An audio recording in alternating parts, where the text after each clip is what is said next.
Harekrushna Mataji live ആയിട്ടുണ്ട്. ഹരേ കൃഷ്ണ.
ഹരേ കൃഷ്ണ. ഓം നമോ ഭഗവതേ വാസുദേവായ. ഓം നമോ ഭഗവതേ വാസുദേവായ. ഓം നമോ ഭഗവതേ വാസുദേവായ. നാരായണം നമസ്കൃത്യം നരം ചൈവ നരോത്തമം ദേവീം സരസ്വതിം വ്യാസം തതോ ജയമുദീരയേ നഷ്ടപ്രായേഷു ഭദ്രേഷു നിത്യം ഭാഗവത സേവയാ ഭഗവത്തുത്തമശ്ലോകേ ഭക്തിർഭവതി നൈഷ്ഠികീം മൂകം കരോതി വാചാലം പങ്കും ലംഘയതേ ഗിരിം യത്കൃപാതമഹം വന്ദേ ശ്രീഗുരും ദീനതാരിണം ശ്രീചൈതന്യമീശ്വരം പരമാനന്ദമാധവം. ഓം അജ്ഞാനതിമിരാന്ധസ്യ ജ്ഞാനാഞ്ജനശലാകയാ ചക്ഷുരുന്മീലിതം യേന തസ്മൈ ശ്രീ ഗുരവേ നമഃ. ശ്രീചൈതന്യമനോഭീഷ്ടം സ്ഥാപിതം യേന ഭൂതലേ സ്വയം രൂപ കഥാ മഹ്യം ദദാതി സപദാന്തികം. വന്ദേഹം ശ്രീഗുരു ശ്രീപദപദകമലം ശ്രീഗുരൂൻ വൈഷ്ണവാംശ ശ്രീരൂപം സാഗ്രജാതം സഗണ രഘുനാഥാന്വിതം തം സജീവം സാദ്വൈതം സാവധൂതം പരിജനസഹിതം കൃഷ്ണചൈതന്യദേവം ശ്രീരാധാകൃഷ്ണപാദാൻ സഗണ ലളിത ശ്രീവിശാഖാന്വിതാംശ. ഹേ കൃഷ്ണ കരുണാ സിന്ധോ ദീനബന്ധോ ജഗത്പദേ ഗോപീശ ഗോപികാകാന്ത രാധാകാന്ത നമസ്തുതേ. തപ്തകാഞ്ചന ഗൗരാംഗി ശ്രീരാധേ വൃന്ദാവനേശ്വരി വൃഷഭാനസുതേ ദേവി പ്രണമാമി ഹരിപ്രേ വംശകൽപതരൂപസ്യ കൃപാ സിന്ധുഭ്യേവ ച പതിതാനാം പാവനേഭ്യോ വൈഷ്ണവേഭ്യോ നമോ നമഃ. നമോ ഓം വിഷ്ണുപാദായ കൃഷ്ണപ്രേഷ്ഠായ ഭൂതലേ ശ്രീമതേ ജയപതാക സ്വാമിനിധി നാമിനെ നമാചാര്യപാദായ നിധായ കൃപപ്രദായിനെ ഗൗരഗദാധാമതായ നഗരഗ്രാമതാരിണെ നമോ വിഷ്ണുപാദായ കൃഷ്ണപ്രേഷ്ഠായ ഭൂതലേ ശ്രീമതേ ഭക്തിവേദാന്ത സ്വാമിനിധി നാമിനെ നമസ്തേ സരസ്വതേ ദേവേ ഗൗരവാണി പ്രചാരിണേ നിർവിശേഷ ശൂന്യവാദി പാശ്ചാത്യദേശതാരിണേ ജയ ശ്രീകൃഷ്ണ ചൈതന്യ പ്രഭു നിത്യാനന്ദ ശ്രീ അദ്വൈത ഗദാധര ശ്രീവാസാദി ഗൗര ഭക്തവൃന്ദ ഹരേ കൃഷ്ണ കൃഷ്ണ കൃഷ്ണ ഹരേ ഹരേ ഹരേ രാമ രാമ രാമ ഹരേ ഹരേ ഹരേ കൃഷ്ണ കൃഷ്ണ കൃഷ്ണ ഹരേ ഹരേ ഹരേ രാമ രാമ രാമ ഹരേ ഹരേ ഹരേ കൃഷ്ണ കൃഷ്ണ കൃഷ്ണ ഹരേ ഹരേ ഹരേ രാമ രാമ രാമ ഹരേ ഹരേ ഹരേ കൃഷ്ണ. എല്ലാവർക്കും ശ്രീ ശ്രീരാധ വൃന്ദമുണ്ട്. ഇസ്കോൺ മാംഗ്ലൂരുണ്ട്. ലെവൽ 2 ഭഗവത്ഗീത ക്ലാസ്സിലേക്ക് എല്ലാവർക്കും സ്വാഗതം. ഹരേ കൃഷ്ണ. നമ്മൾ അധ്യായം 3 പ്രവേശിക്കുകയാണ്.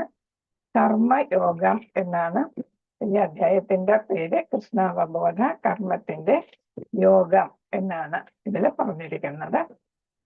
ഇപ്പോ 2ഉം 3ഉം അധ്യായങ്ങൾ തമ്മിലുള്ള ബന്ധം ഒന്ന് നോക്കിയിട്ട് പോകാം. 2ാം അധ്യായത്തില് ഭഗവാൻ 49ാമത്തെ ശ്ലോകത്തില് കൃഷ്ണനോട് പറയുന്നുണ്ട്, ജുഗുത്സാവഹമായ, അതായത് ഫലേച്ഛയോടെയുള്ള എല്ലാ കർമ്മങ്ങളും ബുദ്ധിയോഗം കൊണ്ട് മാറ്റി നിർത്തി ബുദ്ധിയോഗത്തിൽ നിന്ന് ഭക്തിയോഗത്തിലേക്ക് പ്രവേശിച്ച് കർമ്മങ്ങൾ ചെയ്യുക എന്ന് ഉപദേശിക്കുന്നുണ്ട്. കൃഷ്ണാവബോധത്തെ അർജുനൻ പക്ഷെ ആയിട്ടാണ് വിചാരിച്ചത്? ബുദ്ധി എന്നത് കർമ്മനിരത ജീവിതത്തിൽ നിന്നുള്ള ഒരു പിൻവാങ്ങലായിട്ട്, അതേപോലെ തന്നെ ഏകാന്തതയില് തപശ്ചര്യമാണെന്ന ഒരു ധാരണയാണ് ബുദ്ധിയെക്കുറിച്ച് അർജുനൻ മനസ്സിലാക്കിയത്. അങ്ങനെ സൂത്രത്തിൽ യുദ്ധത്തിൽ നിന്ന് പിൻവാങ്ങാം എന്നായിരുന്നു അർജുനന്റെ താല്പര്യം. എന്നാലും ഭഗവാന്റെ ശിഷ്യത്വം സ്വീകരിച്ചത് കൊണ്ട് ഒരു ആത്മാർത്ഥ ശിഷ്യൻ എന്ന നിലയ്ക്ക് അദ്ദേഹം എന്ത് ചെയ്തു? പരസ്പര വിരുദ്ധമായ ഭഗവാന്റെ നിർദ്ദേശങ്ങളെ അദ്ദേഹത്തിന് മുന്നിൽ അവതരിപ്പിക്കുകയും അതിന് ഭഗവാൻ മറുപടിയായിട്ട് ഈ 3ാം അധ്യായത്തിൽ കർമ്മയോഗത്തെ അല്ലെങ്കിൽ കൃഷ്ണാവബോധത്തെ വിശദമായിട്ട് പ്രതിപാദിക്കുകയാണ് ചെയ്യുന്നത്. അപ്പൊ ഇതില് 43 ശ്ലോകങ്ങളുണ്ട്. ഈ 43 ശ്ലോകങ്ങളെ 5 വിഭാഗങ്ങളായിട്ട് വിഭജിച്ചിരിക്കുകയാണ്. അതില് ആദ്യത്തെ വിഭാഗം എന്ന് പറയുന്ന 1-2 ശ്ലോകങ്ങളാണ്. അതില് ആശയക്കുഴപ്പത്തില് ഉഴലുന്ന അർജുനൻ ത്യാഗം വേണോ കർമ്മം വേണോ എന്നൊരു സംശയമാണ്. കർമ്മം ചെയ്യണോ അതോ സന്യാസം സ്വീകരിക്കണോ എന്നുള്ളതാണ്. ഭൗതികത ഉപേക്ഷിച്ച് സന്യാസം സ്വീകരിക്കണോ? അപ്പൊ അതിനെ കുറിച്ചാണ് 1-2 ശ്ലോകത്തിൽ പറയുന്നത്. 2ാം വിഭാഗത്തില് 3 മുതൽ 9 വരെയുള്ള ശ്ലോകമാണ്. അതില് നിഷ്കാമ കർമ്മയോഗത്തെ കുറിച്ചാണ് പറയുന്നത്. വിരക്തിയോടുള്ള കർമ്മങ്ങൾ ചെയ്യുക എന്നാണ്. ഫലം ഭഗവാന്റെ സംതൃപ്തിക്ക് വേണ്ടി സമർപ്പിക്കുക. അങ്ങനെ നിഷ്കാമ കർമ്മയോഗം ആത്മാവിനെ പവിത്രമാക്കുന്നു എന്നാണ് 2ാമത്തെ വിഭാഗത്തിൽ ഭഗവാൻ അർജുനന് ഉപദേശിക്കുന്നത്. 3ാമത്തെ വിഭാഗത്തിൽ 10 മുതൽ 16 വരെയുള്ള ശ്ലോകങ്ങളിൽ കർമ്മകാണ്ഡത്തിൽ നിന്ന് കർമ്മയോഗയിലേക്ക് മാറുന്നതിനെ കുറിച്ചാണ് പറയുന്നത്. അതായത് ചെയ്യേണ്ടതായ കർമ്മങ്ങൾ ഭൗതിക വിരക്തിയോട് കർത്തവ്യം എന്ന നിലയിൽ ചെയ്യുക എന്നാണ് ഉപദേശിക്കുന്നത്. അങ്ങനെ കർത്തവ്യം എന്ന നിലയിൽ ചെയ്യാൻ പറ്റുന്നില്ല എങ്കിൽ വേദങ്ങളിൽ പറയുന്ന കർമ്മകാണ്ഡം പാലിച്ച് ചെയ്യുക. എന്നാൽ അവയെല്ലാം കൃഷ്ണന് സമർപ്പിച്ച് വേണം ചെയ്യാൻ എന്നാണ്. അതാണ് 3ാമത്തെ വിഭാഗത്തിൽ പറയുന്നത്. 4ാമത്തെ വിഭാഗം 17 മുതൽ 35 വരെയുള്ള ശ്ലോകങ്ങളിലാണ് അതിൽ പറയുന്നത്, അർജുനൻ ത്യാഗം ചെയ്യാൻ, സന്യാസം സ്വീകരിക്കാൻ യോഗ്യതയുള്ള ആളാണ്. പക്ഷെ എന്ത് ചെയ്യണം? നിഷ്കാമ കർമ്മം ചെയ്ത് മറ്റുള്ളവർക്ക് ഒരു ശരിയായ മാതൃക കാണിച്ചു കൊടുക്കണം എന്നാണ് പറയുന്നത്. ആസക്തി കൂടാതെ തന്റെ കർത്തവ്യങ്ങൾ യഥാവിധി നടപ്പിലാക്കി മറ്റുള്ളവർക്ക് മാതൃക കാണിച്ചു കൊടുക്കുക. 5ാമത്തെ വിഭാഗത്തില് 36 മുതൽ 43 വരെയുള്ള ശ്ലോകങ്ങളില് ലോഭം, ക്രോധം ഇവയെക്കുറിച്ച് ഒരു ഭക്തൻ ബോധവാനായിരിക്കണം എന്നതാണ് ഉദ്ദേശിക്കുന്നത്. അവ കർത്തവ്യ നിർവഹണത്തിന് തടസ്സമാകും എന്നതുകൊണ്ട് അവയെ മനസ്സിലാക്കി അവയും ഭക്തിയുടെ സേവനത്തിന് അല്ലെങ്കിൽ ഭഗവാന്റെ സേവനത്തിന് വേണ്ടി ഉപയോഗിക്കുന്ന തരത്തിൽ മാറ്റിയെടുക്കുക എന്നാണ് പറയുന്നത്.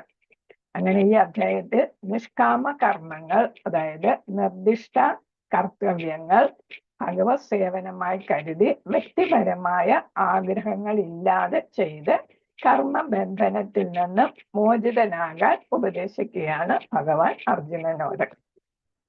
ഒരു വ്യക്തി ലാഭം, സ്വറിലോഭം, ക്രോധം ഇവയെ അതിജീവിക്കേണ്ട ആവശ്യതയെക്കുറിച്ചും ഇതില് എടുത്തു പറയുന്നുണ്ട്. ഹരേ കൃഷ്ണ.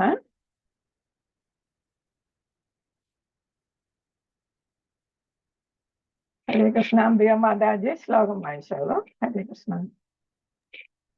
ഹരേ കൃഷ്ണ. അർജുന ഉവാച ജായസി ചേത് കർമ്മണസ്തേ മതാ ബുദ്ധിർജനാർദ്ദന തത്കിം കർമ്മണി ഘോരേ മാം നിയോജയസി കേശവ. ഹരേ കൃഷ്ണ. അർജുനൻ പറഞ്ഞു, ഹേ ജനാർദ്ദന, അല്ലയോ കേശവ, ഫലകാംക്ഷയോടെ ചെയ്യുന്ന കർമ്മത്തെക്കാൾ ശ്രേഷ്ഠമാണ് ബുദ്ധി എന്ന് കരുതുന്നു എങ്കിൽ അങ്ങ് എന്തിനാണ് ക്രൂരമായി യുദ്ധത്തിന് എന്നെ പ്രേരിപ്പിക്കുന്നത് എന്നാണ് ചോദിക്കുന്നത്. അപ്പൊ അതിന്റെ ഭാവാർത്ഥത്തില് ശ്രീല പ്രഭുപാദർ പറയുന്നു, കൃഷ്ണാവബോധം നിഷ്ക്രിയത്വം എന്ന് തോന്നിപ്പിക്കുന്ന വിധം ഒറ്റയ്ക്ക് ഒരിടത്തിരുന്ന് ഭഗവാന്റെ തിരുനാമം ആചരണം കൊണ്ട് കൃഷ്ണാവബോധത്തിൽ പൂർണ്ണത കൈവരിക്കാൻ തുനിയുന്നത് ഇഷ്ടമല്ല. സാമാന്യ ജനങ്ങളുടെ വില കുറഞ്ഞ ആദരവ് ലഭിക്കാനേ അതുകൊണ്ട് സാധിക്കൂ. അപ്പൊ ഏതാണ് ഒരു പ്രത്യേകിച്ചും വർണ്ണാശ്രമ ധർമ്മം അനുസരിച്ച് ഭഗവാനിൽ നിന്ന് ഉത്ഭവിച്ചതാണ് വർണ്ണാശ്രമ ധർമ്മം. ഓരോ വർണ്ണത്തിലും ഓരോ ആശ്രമത്തിലും കുടികൊള്ളുന്ന ജീവസത്ത, ഇപ്പൊ അർജുനനാണെങ്കിൽ ഉദാഹരണമായിട്ട് അദ്ദേഹം ക്ഷത്രിയനാണ്, വർണ്ണം ക്ഷത്രിയനാണ്. അതേപോലെ തന്നെ ആശ്രമം എന്ന് പറയുന്നത് ഗൃഹസ്ഥാശ്രമത്തിലാണ്, ഗാർഹസ്ഥ്യത്തിലാണ്. അപ്പോ അദ്ദേഹം ഈ രണ്ട് ഡ്യൂട്ടികളും നിർവഹിക്കാതെ വനത്തിൽ പോയി തപസ്സിരുന്ന് അല്ലെങ്കിൽ നാമം ഉച്ചരിച്ചുകൊണ്ട് ഒറ്റയ്ക്കിരുന്ന് തപസ്സിരുന്ന് ഭഗവാനെ പ്രാപിക്കാമെന്ന് വിചാരിച്ചാല് അത് നടക്കത്തില്ല എന്നാണ് ഇവിടെ ഭഗവാൻ ഉദ്ദേശിക്കുന്നത്. അപ്പൊ കൃഷ്ണാവബോധം അതുകൊണ്ട് ലഭ്യമാകത്തില്ല. കൃഷ്ണാവബോധത്തിൽ വന്നാല് ഭഗവാനെ പ്രാപിക്കാനായിട്ട്, മുക്തി നേടാനായിട്ട് സാധിക്കും. ഇങ്ങനെ ചെയ്യുന്നവർ ചിലപ്പം ആളുകളുടെ കണ്ണിൽ മണ്ണിടുന്ന തരത്തില് അവർ പറയും, ഭയങ്കര സന്യാസിയാണ് എന്നൊക്കെ പറയും. അതുകൊണ്ട് അവരുടെ ആദരവ് അത് തുച്ഛമായിട്ടുള്ള ആദരവാണ്. അത് നേടാനായിട്ട് വിലയില്ലാത്ത ആദരവ് നേടാൻ സാധിക്കും. പക്ഷെ കൃഷ്ണാവബോധത്തിൽ വരാനോ ഭഗവാനെ പ്രാപിക്കാനോ സാധിക്കത്തില്ല എന്നാണ്. ബുദ്ധിയോഗം ആത്മീയ ജ്ഞാനാർജനത്തിനുള്ള ബുദ്ധി എന്നത് കർമ്മനിരതമായ ജീവിതത്തിൽ നിന്നുള്ള പിൻവാങ്ങലോ ഏകാന്തതയിലെ തപചര്യയോ അല്ല. അപ്പൊ തപസ് ചെയ്യാമെന്നോ അല്ലെങ്കിൽ കർമ്മ ഡ്യൂട്ടി അവനവന്റെ ഉത്തരവാദിത്തങ്ങളിൽ നിന്ന് ഒളിച്ചോടാമെന്ന് വിചാരിക്കേണ്ട. അർജുനൻ അതാണ് ഉദ്ദേശിച്ചിരുന്നത്. അപ്പൊ അത് തെറ്റായിട്ടുള്ള ഒരു രീതിയാണെന്ന് ഭഗവാൻ അർജുനനെ ബോധ്യപ്പെടുത്തി കൊടുക്കുകയാണ്.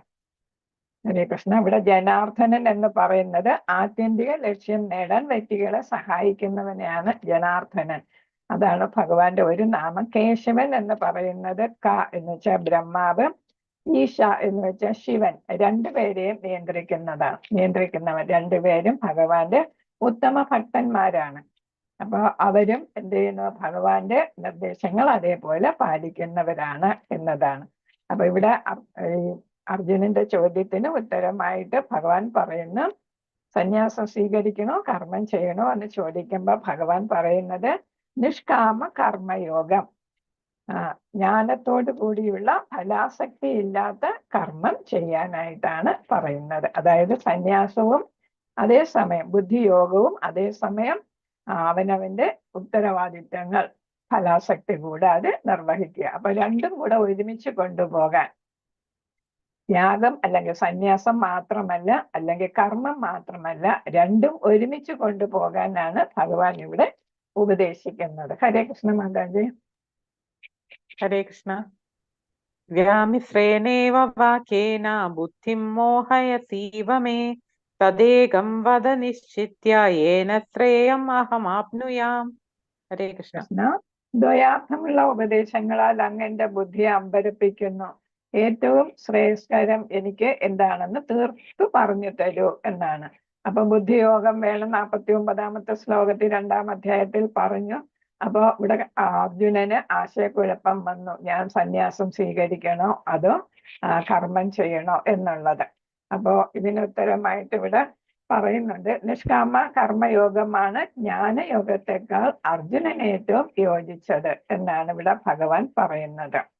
കാരണം അദ്ദേഹം ക്ഷത്രിയനാണ്, ഗൃഹസ്ഥനാണ്. ഒരുവന്റെ ഇവിടെ പറയുന്നു, ഏതൊരു സാധാരണ മനുഷ്യനും തെറ്റായ വ്യാഖ്യാനം കൂടാതെ സ്വീകരിക്കാവുന്ന വിധത്തിൽ പ്രഥമ ദൃഷ്ട്യാ കൂടി പിണഞ്ഞു കിടക്കുന്ന വിഷയങ്ങളുടെ ഇഴ പിരിച്ചെടുക്കുവാൻ അർജുനൻ ആഗ്രഹിക്കുന്നു.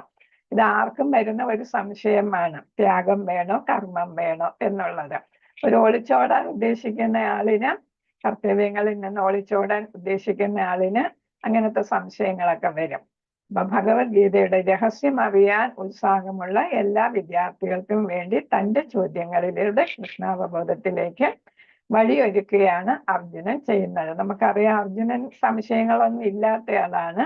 നമുക്ക് വേണ്ടിയിട്ട്, നമ്മൾ ജീവസത്തകൾക്ക് വേണ്ടിയിട്ട് ആണ് അർജുനൻ ഈ ചോദ്യങ്ങൾ ഭഗവാനോട് ചോദിക്കുന്നത്, അല്ലെങ്കിൽ ഭഗവാൻ അർജുനനെ കൊണ്ട് ചോദിപ്പിക്കുന്നത്. അപ്പോ ഇവിടെ അതിന്റെ ഇതിൽ വരുന്നത് ഏതാണ്, ഗൃഹസ്ഥനായതുകൊണ്ട് തന്റെ പ്രവർത്തനങ്ങൾ ചെയ്തേ മതിയാവൂ, അല്ലെങ്കിൽ എന്ത് ചെയ്യും, ബന്ധനസ്ഥനാകും. മറിച്ച് ആ പ്രവർത്തനം ചെയ്യുമ്പോഴുള്ള അവബോധമാണ് നമ്മൾ ശ്രദ്ധിക്കേണ്ടത്. എങ്ങനെ, ഏത് മാനസിക അവസ്ഥയിലാണ് നമ്മൾ ഒരു പ്രവർത്തനം ചെയ്യുന്നത് എന്നാണ്. ഒരാളിന്റെ പ്രവർത്തനമല്ല, മറിച്ച് അത് എങ്ങനെ ചെയ്യുന്നു എന്നാണ് നമ്മൾ ശ്രദ്ധിക്കേണ്ടത് എന്നാണ്. കർമ്മം ഉപേക്ഷിക്കലല്ല, മറിച്ച് കർമ്മവുമായി ബന്ധപ്പെട്ട് ലഭിക്കുന്ന ഫലങ്ങൾ വേണ്ടെന്ന് വയ്ക്കുകയാണ് വേണ്ടത്. പൂർണ്ണമായ ജ്ഞാനവും ഹൃദയ പരിശുദ്ധിയും ഇല്ലാതെ കർമ്മം ഉപേക്ഷിച്ച് ത്യാഗം, സന്യാസം ഇവ സ്വീകരിക്കുന്നത് ആത്മീയ പുരോഗതിയെ നശിപ്പിക്കുന്നു. നിർദ്ദിഷ്ട കർത്തവ്യങ്ങൾ നിറവേറ്റാതെ കർമ്മങ്ങൾ ചെയ്യാനുള്ള ആഗ്രഹങ്ങൾ പൂർത്തിയാക്കാതെയുള്ള ത്യാഗം പാപഫലങ്ങൾക്ക് ഇടയാകും എന്നാണ് പറയുന്നത്. ഹരേ കൃഷ്ണ മാതാജി. ഹരേ കൃഷ്ണ. ശ്രീ ഭഗവാനുവാച ലോകേ അസ്മിൻ ദുവിധാ നിഷ്ഠാ പുരാ പ്രോക്താ മയാ നഘ ജ്ഞാനയോഗേന സാഖ്യാനാം കർമ്മയോഗേന യോഗിനാം. ഹരേ കൃഷ്ണ. ശ്രീ ഭഗവാൻ പറഞ്ഞു, പാപരഹിതനായ അർജുന, തത്വജ്ഞാനപരവും അനുഭവമായ ഊഹാപോഹങ്ങൾ നടത്തുന്നവരും ഭക്തിപൂർവ്വം സേവനം അനുഷ്ഠിക്കുന്നവരും എന്നിങ്ങനെ 2 കൂട്ടരാണ് ആത്മസാക്ഷാത്കാരം നേടാൻ ശ്രമിക്കുക എന്ന് ഞാൻ മുമ്പ് പറഞ്ഞിട്ടുണ്ടല്ലോ എന്നാണ്. അപ്പൊ 2 കൂട്ടരാണ് ഭഗവാനെ സാക്ഷാത്കരിക്കാൻ ശ്രമിക്കുന്നത്. ഒന്ന് തത്വജ്ഞാനപരമായിട്ട് കാര്യങ്ങൾ ചെയ്യുന്നവരാണ്, രണ്ടാമത്തത് ഭക്തിപൂർവ്വം സേവനം ചെയ്യുന്നവരാണ്. അപ്പൊ ഒന്ന് ഏതാണ്, കർമ്മ ബുദ്ധിയോഗ വഴി ഭക്തിയോഗത്തിലെത്തുന്ന ഏതാണ്, പൂന്താനം നമ്പൂതിരിയെ പോലെയുള്ള ജ്ഞാനപ്പാനയുടെ ഉപജ്ഞാതാവായ പൂന്താനം നമ്പൂതിരിയെ പോലെ ഭക്തി സേവനത്തിലൂടെ ഭഗവാനെ പ്രാപിക്കുന്ന ആൾ. മറ്റേ ആളാണെങ്കിൽ തത്വജ്ഞാനപരമായിട്ട് ജ്ഞാന യോഗയിലൂടെ എന്ന് വെച്ചാല് ഭഗവാൻ ഉദാഹരണമായിട്ട് പരമദിവ്യോത്തമ പുരുഷനാണ് ഭഗവാൻ എന്ന് ഒരു ഏതാണ്, അത് നമ്മൾ പറയുന്ന ഹൈപ്പോത്തീസിസ് എന്ന് ആണ്. ആദ്യമേ ഒരു ഇത് അങ്ങനെയാണ് ഭഗവാൻ പരമദിവ്യോത്തമ പുരുഷനാണ് എന്ന് പറയുന്നു. അത് കഴിഞ്ഞിട്ട് അതിന് കാരണങ്ങൾ, കുറെ കാരണങ്ങൾ പറയും. അത് കഴിഞ്ഞിട്ട് എന്ത് ചെയ്യുന്നു, ഈ കാരണങ്ങളൊക്കെ ശരിയാണോ എന്ന് സ്ഥാപിക്കാനായിട്ട് ഗവേഷണം നടത്താം. ആ ഗവേഷണം നടത്തി ആദ്യം അതൊരു അസംഷനാണ്, നിഗമനമാണ്, ഇതാണ്. അത് കഴിഞ്ഞിട്ട് അതിനെക്കുറിച്ച് പഠനം നടത്തി അവസാനം കൺക്ലൂഷനിലെത്തും, ഏതാണ്, ഭഗവാൻ പരമദിവ്യോത്തമ പുരുഷനാണെന്ന്. അങ്ങനെ ഗവേഷണം നടത്തി കാലങ്ങൾ കുറെ അധികം നഷ്ടപ്പെടും. അവസാനമാണ് ഭഗവാനെ കുറിച്ച് അറിയുന്നത്. അറിഞ്ഞു വരുമ്പോഴത്തേക്ക് നമ്മുടെ കാലം കഴിഞ്ഞിരിക്കും. അപ്പൊ നമുക്ക് ആ ജന്മത്തില് ഭഗവാനെ പ്രാപിക്കാൻ ചിലപ്പോൾ സാധിച്ചെന്ന് വരത്തില്ല.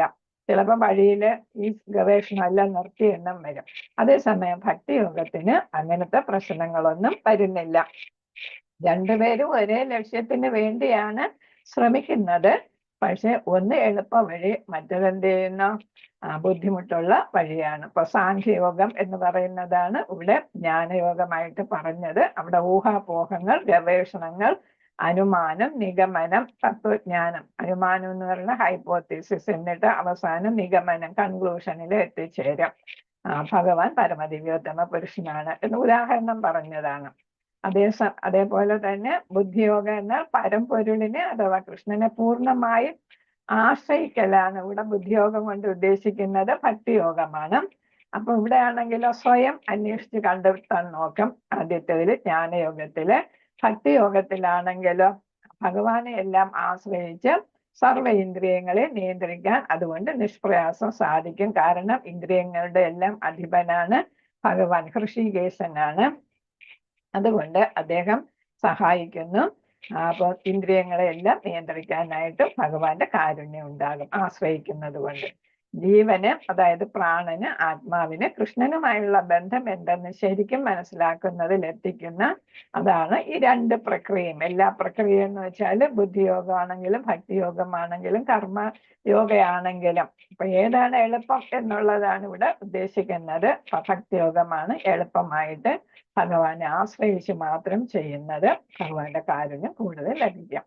തത്വശാസ്ത്രപരമായ അനുമാനം വളഞ്ഞ വഴിയാണ്. മറ്റതാണെങ്കിലോ ഭക്തിയോഗമാണെങ്കിൽ നേർവഴിയാണ്. നമ്മൾ ഭക്തിയുടെ സേവനം ഭഗവാന് നേരിട്ട് ചെയ്യുന്നു, ഭഗവാന്റെ കാരുണ്യം നേരിട്ട് കിട്ടുന്നു. മറ്റതാണെങ്കിൽ കുറെ നാളുകൾ എടുക്കും. വളഞ്ഞ വഴിക്ക് നമ്മൾ മൂക്കിത്തോളം തല വഴി കറങ്ങി പോകുന്ന പോലെയാണ് യോഗം വഴി ഭഗവാനെ പ്രാപിക്കാൻ നോക്കുന്നത്. എല്ലാം ഭഗവാനെ പ്രാപിക്കാൻ തന്നെയാണ് ഉദ്ദേശിച്ചിരിക്കുന്നത്. ഹരേ കൃഷ്ണ മാതാജി. ഹരേ കൃഷ്ണ. ന കർമ്മണാം അനാരംഭാൻ നൈഷ്കർമ്മ്യം പുരുഷോ അശ്നുതേ ന ച സന്യസനാദേവ സിദ്ധിം സമധിഗച്ഛതി. ഹരേ കൃഷ്ണ. കർമ്മം ചെയ്യാതിരുന്നത് കൊണ്ട് മാത്രം ആരും കർമ്മഫലങ്ങളിൽ നിന്ന് മുക്തരാകുന്നില്ല. സന്യാസം കൊണ്ട് മാത്രം ഒരാൾ പൂർണ്ണത നേടുകയും ഇല്ല. അപ്പൊ എന്താണ്? ഒളിച്ചോട്ടം പറ്റത്തില്ല. കർമ്മങ്ങൾ ചെയ്തേ പറ്റൂ, ചെയ്ത് വേണം. അവസാന ഘട്ടമാണ് സന്യാസയോഗം എന്ന് പറയുന്നത്. നമുക്ക് ഇവിടെ പറയുന്നുണ്ട് സന്യാസം സ്വീകരിക്കുക അഥവാ ഫലോദിഷ്ട കർമ്മങ്ങളിൽ നിന്ന് പിന്മാറുക എന്നതുകൊണ്ട് മാത്രം ഒരാൾക്ക് പെട്ടെന്ന് നാരായണന് തുല്യനാകാം എന്ന തത്വചിന്തകളുടെ സിദ്ധാന്തം ഭഗവാൻ അംഗീകരിക്കുന്നില്ല. തനിക്ക് വിധിക്കപ്പെട്ട കർമ്മങ്ങൾ നിറവേറ്റി സംശുദ്ധനായിട്ട് വേണം സന്യാസം സ്വീകരിക്കാൻ. ഇവിടെ പറയുന്നത് ഭഗവാൻ തന്നെയാണ് 4 ആശ്രമ വ്യവസ്ഥകൾ സൃഷ്ടിച്ചത്. ഓരോ ആശ്രമ വ്യവസ്ഥ ബ്രഹ്മചര്യ, ഗാർഹസ്ഥ്യ, വാനപ്രസ്ഥ, സന്യാസം അവസാനമാണ് വരുന്നത്. അപ്പൊ മറ്റു 3 ആശ്രമങ്ങളിൽ നമ്മൾ ഓരോരുത്തരും ചെയ്യേണ്ട കർത്തവ്യങ്ങളൊക്കെ ഉണ്ട്. അതൊക്കെ ചെയ്ത് വേണം സന്യാസത്തിലേക്ക് എത്തിച്ചെല്ലാൻ. അപ്പോഴേ നമുക്ക് ഹൃദയ പരിശുദ്ധി ഉണ്ടാകും. നമ്മുടെ അനുഭവങ്ങളിൽ നിന്നും നമ്മൾ ഓരോ കർമ്മങ്ങൾ ചെയ്യുമ്പോൾ അതിൽ നിന്ന് കിട്ടുന്ന ശുദ്ധതയും എല്ലാം ഹൃദയത്തിനെ പരിശുദ്ധമാക്കും എന്നാണ്. അതേപോലെ തന്നെ പെട്ടെന്ന് ബ്രഹ്മചര്യത്തിലോ നിന്ന് ഒരാൾ സന്യാസത്തിലേക്ക് എടുത്തു ചാടിയാൽ മറ്റു 2 ആശ്രമങ്ങളും ചെയ്യാതെ പോകുന്നു. അതേപോലെ ഗാർഹസ്ഥ്യത്തെ പ്രവേശിച്ചിട്ട് കുട്ടികളെ ഭാര്യയൊക്കെ വിട്ടു പോകുമ്പോൾ അതെന്ത് ചെയ്യുന്നു? സാമൂഹ്യ വ്യവസ്ഥിതിയെ തകർക്കുന്നു. അനാഥരായി പോകും കുട്ടികളും ഭാര്യയും ഒക്കെ. അപ്പോ ചെയ്യേണ്ട കർത്തവ്യങ്ങൾ ഏതാണെങ്കിലും ചെയ്ത് ഓരോ ആശ്രമം കഴിഞ്ഞ് വേണം സന്യാസത്തിൽ എത്തിച്ചേരാൻ. അങ്ങനെ ആയാലേ പാപപ്രതികരണങ്ങളിൽ നിന്നും മോചനം ലഭിക്കൂ. അതേപോലെ ലക്ഷ്യം നേടാനായിട്ടും വിജയിക്കാനും അതാണ് സാധ്യമാക്കുന്നത്. ഹരേ കൃഷ്ണ മാതാജി. ഹരേ കൃഷ്ണ. നഹി കശ്ചിത് ക്ഷണമപി ജാതുതിഷ്ഠത്യ കർമ്മകൃത് കാര്യതേ ഹൃവശഃ കർമ്മ സർവപ്രകൃതിജൈർഗുണൈഃ. ഭൗതിക പ്രകൃതിയുടെ ത്രിഗുണങ്ങളിൽ നിന്നുളവാകുന്ന വാസനകൾക്കനുസരിച്ച് ഓരോ മനുഷ്യനും കർമ്മം ചെയ്യാൻ നിർബന്ധിതനാണ്. ആർക്കും ഒരൊറ്റ നിമിഷം പോലും കർമ്മത്തിൽ നിന്ന് ഒഴിഞ്ഞു നിൽക്കാനാവില്ല. ഭൗതിക പ്രകൃതിയിലെത്തിയാൽ ജീവാത്മാവിനെ ത്രിഗുണങ്ങൾ ഏതൊക്കെയാണ്? തമോ, രജോ, സത്വ ഗുണങ്ങൾ സ്വാധീനിക്കും. ആ സ്വാധീനത്തിലാണ് ഓരോരുത്തരും ജീവസത്ത എന്ത് ചെയ്യുന്നത്? കർമ്മങ്ങൾ ചെയ്യുന്നത്. അപ്പൊ ആ കർമ്മങ്ങൾ ഒരു ജീവസത്വം ചെയ്തേ പറ്റൂ. അതിൽ നിന്ന് കർമ്മത്തിൽ നിന്ന് ഒഴിഞ്ഞു നിൽക്കാനാവില്ല. കാരണം എന്താണ്? ഇത് കർമ്മഭൂമിയാണ്. ഭൂമി എന്ന് പറയുന്നത് മാത്രമേ ഉള്ളൂ കർമ്മം ചെയ്യാനുള്ള ഒരു പ്രദേശം. അവിടെ നമ്മൾ കർമ്മം ചെയ്ത് ഫലം അനുഭവിച്ച് വേണം ദിവ്യോത്തമ പുരുഷനില് എത്തിച്ചേരാനായിട്ട്. എപ്പോഴും പ്രവർത്തിച്ചു കൊണ്ടിരിക്കുക എന്നത് ജീവാത്മാവിന്റെ സ്വഭാവമാണ്. ആത്മാവിനെ പ്രവർത്തിക്കപ്പെടേണ്ട ഒരു ജഡവാഹനമാണ് ശരീരം. കൃഷ്ണാവബോധപരമായ സത്കർമ്മങ്ങളിൽ ഏർപ്പെടാത്ത പക്ഷം ആരും അവർ എന്തേനോ മായാശക്തിയാൽ പ്രേരിതനായി പ്രവർത്തനങ്ങളിൽ മുഴുകേണ്ടി വരും. സന്യാസം ഉൾപ്പെടെയുള്ള ശുദ്ധീകരണ ചടങ്ങുകളെല്ലാം കൃഷ്ണാവബോധമാകുന്ന അന്തിമ ലക്ഷ്യം പോകുവാൻ സഹായിക്കുന്നതേ ഉള്ളൂ.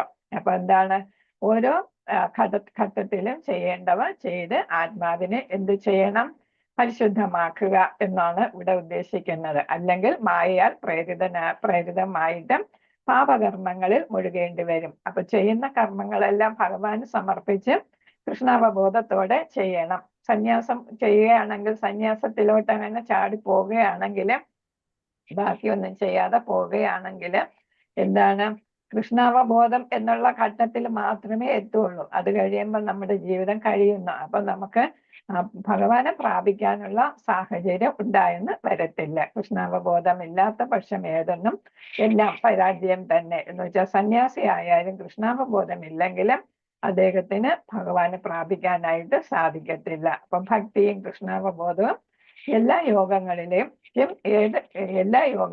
അത്യാവശ്യമാണ് എന്നാണ് പറയുന്നത്. അതേപോലെ തന്നെ എല്ലാ ആശ്രമത്തിലും പ്രവർത്തനങ്ങൾ ചെയ്യുമ്പോൾ ഭഗവാന് വേണ്ടിയിട്ട് ചെയ്യുക, കൃഷ്ണാവബോധത്തോടെ പ്രവർത്തനങ്ങൾ ചെയ്യുക. ഹരേ കൃഷ്ണ മാതാജി. കർമ്മേന്ദ്രിയാണി സംയമ്യ യയാത്ത മനസാ സ്മരൻ ഇന്ദ്രിയാർത്ഥാൻ വിമൂഢാത്മാ മിഥ്യാചാരസ ഉച്യത്തെ.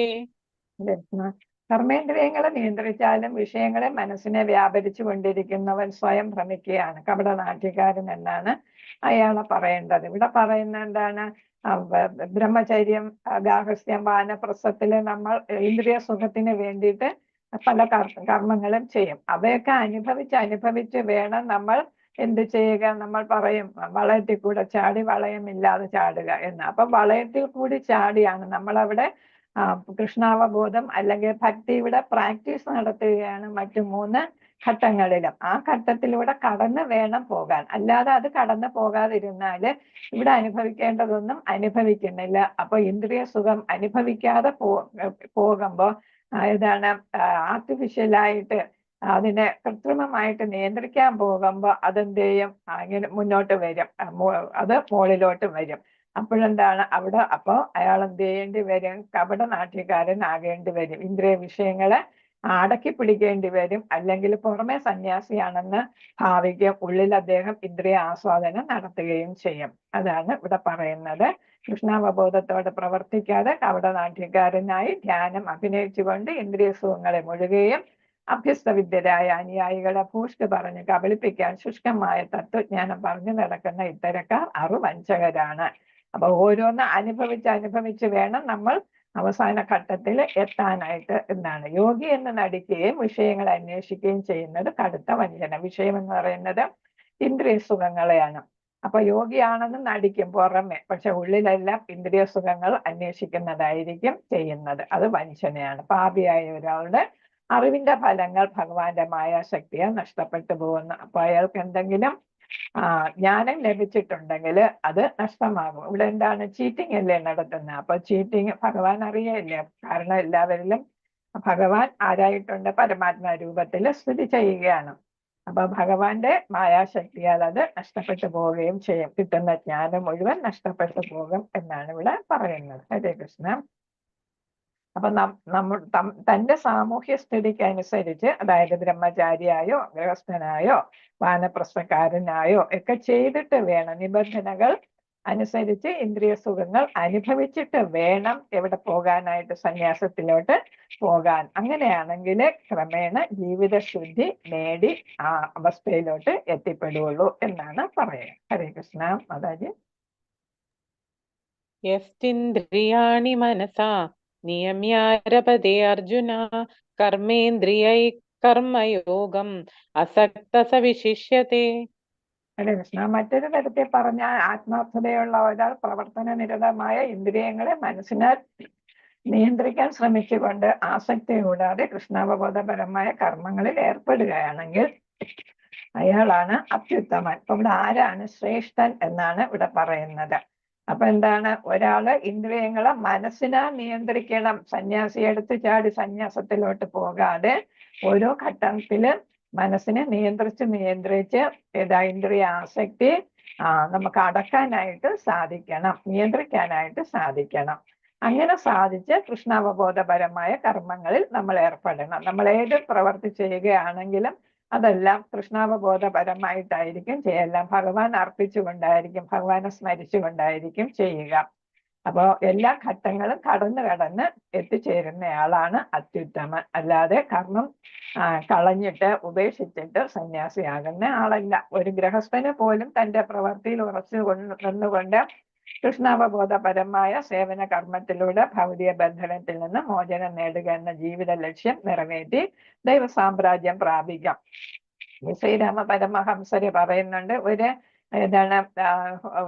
വീട്ടിലെ ജോലിക്കാരിക്കാണെങ്കിലും സെർവന്റ് ആണെങ്കിലും യജമാനന്റെ വീട്ടിൽ പോയി ജോലി ചെയ്യുകയും അവളുടെ ഒരു കൈ ഭഗവാന്റെ പാദത്തില് ഒരു കൈ ജോലിക്ക് എന്ന് വെച്ചാൽ ഒരു കൈ കൊണ്ട് ചെയ്യണമെന്നല്ല, എന്ന് വെച്ചാല് മനസ്സ് ഭഗവാനിൽ അർപ്പിക്കുകയും ഭഗവാന്റെ പാദപങ്കജങ്ങളിൽ അർപ്പിക്കുകയും ജോലി ചെയ്യുകയും രണ്ടും ഒരേ സമയം കൊണ്ടുപോവുകയാണെങ്കിൽ അവർക്കും എന്ത് ചെയ്യാം, ദൈവസാമ്രാജ്യത്തെ പ്രാപിക്കാൻ പറ്റും എന്നാണ് പറയുന്നത്. പൊള്ളയായ ആത്മീയവാദം കൊണ്ട് നിഷ്കളങ്കരായ പൊതുജനങ്ങളെ കബളിപ്പിക്കുന്നതിനേക്കാൾ ഭേദപ്പെട്ടവനാണ് ശാസ്ത്ര അനുസൃതമായ നിയന്ത്രണ ജീവിതം നയിക്കുകയും അനാസക്തമായി പ്രവർത്തിച്ചുകൊണ്ട് ആത്മസാക്ഷാത്കാരത്തിന് വേണ്ടി പുരോഗമിക്കുകയും ചെയ്യുന്ന ആളെന്ന് ഭഗവാൻ പറയുന്നു. അപ്പൊ എന്താ വേണ്ടത്?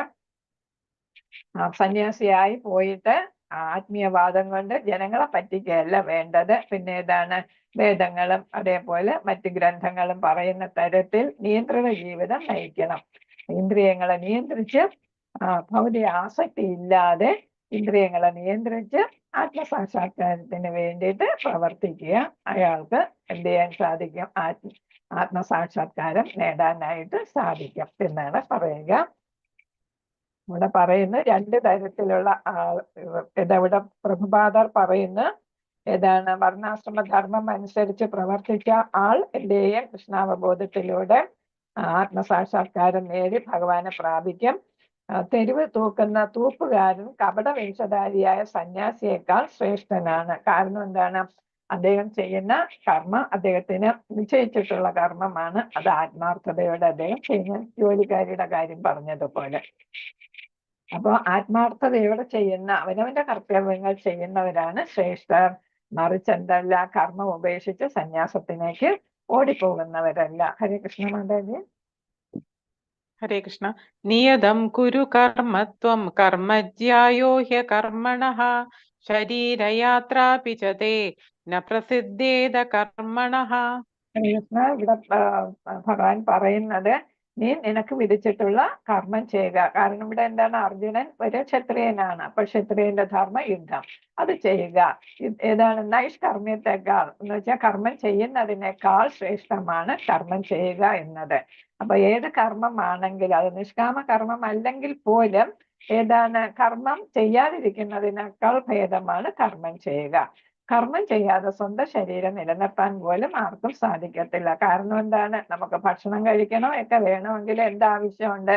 കർമ്മം ചെയ്യണം. നമുക്ക് വരുമാനം വേണം, കർമ്മം ചെയ്യണം. അവനവന്റെ ഡ്യൂട്ടീസ് ചെയ്താലേ നമുക്ക് ആ ജീവിതം മുന്നോട്ട് കൊണ്ടുപോകാനും സാധിക്കൂ. അപ്പൊ ജീവൻ നിലനിർത്താൻ, ശരീരം നിലനിർത്താൻ, ആരോഗ്യമുള്ള ശരീരവും ആത്മാവും മനസ്സും ഒക്കെ നിലനിർത്തണമെങ്കിൽ നമ്മൾ കർമ്മം ചെയ്യുക തന്നെ വേണം. ഭൗതിക പ്രവണതകളെ ശുദ്ധീകരിക്കാതെ തന്നിഷ്ടപ്രകാരം ഉപേക്ഷിക്കാൻ പാടുള്ളതല്ല കർമ്മം. അപ്പൊ കർമ്മം നമുക്ക് ഉദ്ദേശിച്ചിട്ടുള്ളതാണ്, അത് നമ്മൾ ചെയ്തേ പറ്റൂ. അപ്പൊ ഞാൻ കർമ്മം ചെയ്യില്ല എന്ന് വാശി പിടിക്കേണ്ട കാര്യമില്ല, അത് പാപമായിരിക്കും. ക്ഷത്രിയനായ അർജുനൻ ഒരു ഗൃഹസ്ഥനും സൈന്യാധിപനുമാണ്. ആ നിലയിൽ അദ്ദേഹം എന്ത് ചെയ്യണം? കർമ്മം കൈവിടാതെ ഒരു ക്ഷത്രിയ ഗൃഹസ്ഥന് വിധിച്ചിട്ടുള്ള ചുമതലകൾ നിറവേറ്റണം എന്നായിരുന്നു ഭഗവാന്റെ അഭിപ്രായം. അപ്പൊ ഇവിടെ രണ്ട് തരത്തിലാണ് അർജുന യുദ്ധം ചെയ്യേണ്ടത്. ഗൃഹസ്ഥനാണ്, അപ്പൊ ഗൃഹസ്ഥന്റെ ഡ്യൂട്ടീസ് ചെയ്യണം. അപ്പൊ എന്താ? വരുമാനം. സൈന്യാധിപനാണ്, സൈന്യാധിപൻ സൈന്യത്തെ നയിച്ച് യുദ്ധം ചെയ്ത് ശത്രുക്കളെ പരാജയപ്പെടുത്തി രാജ്യത്തെ സംരക്ഷിക്കുകയാണ് ചെയ്യേണ്ടത്. അപ്പൊ രണ്ട് തരത്തിലും അർജുനൻ ഒളിച്ചോടാൻ പാടില്ല, കർമ്മം ചെയ്തേ പറ്റൂ എന്നാണ് ഭഗവാൻ പറയുന്നത്. വിധിക്കപ്പെട്ട കർമ്മങ്ങളെ ശുദ്ധീകരണ പ്രക്രിയ നടത്താതെ ആരും സ്വന്തം പ്രവർത്തികൾ ഉപേക്ഷിച്ച് അന്യരുടെ ഔദാര്യത്തെ ജീവിച്ചും ജ്ഞാനി എന്ന പേരെടുക്കാൻ തുനിഞ്ഞുകൂടാ. സന്യാസം ചെയ്യുന്ന ആള് ജ്ഞാനയോഗമാണ് ചെയ്യുന്നത്. അപ്പൊ ജ്ഞാനി ജോലി ചെയ്യുന്നില്ല, കർമ്മമില്ലാത്ത ഒരവസ്ഥയാണ്. ആ അവസ്ഥയിൽ അദ്ദേഹത്തിന് ജീവൻ നിലനിർത്തണം, ശരീരം നിലനിർത്തണമെങ്കിൽ എന്ത് വേണ്ടി വരും? ഭക്ഷണവും മറ്റും കഴിക്കേണ്ടി വരും. അപ്പൊ ഭിക്ഷ യാചിക്കേണ്ടി വരും. അത് മറ്റുള്ളവർ ചെയ്യുന്ന കർമ്മത്തിന്റെ ഫലം ഇയാൾ അനുഭവിക്കുന്നതാണ്. അങ്ങനെ ചെയ്യുന്നത് ശരിയല്ല. അതുകൊണ്ട് വിധിക്കപ്പെട്ട കർമ്മങ്ങൾ ചെയ്ത് ഹൃദയ ശുദ്ധീകരണ പ്രക്രിയ ഒരു പ്രോസസ്സാണ്, അത് നടത്തണം എന്നാണ് ഇവിടെ ഭഗവാൻ അർജുനനോട് ഉപദേശിക്കുന്നത്.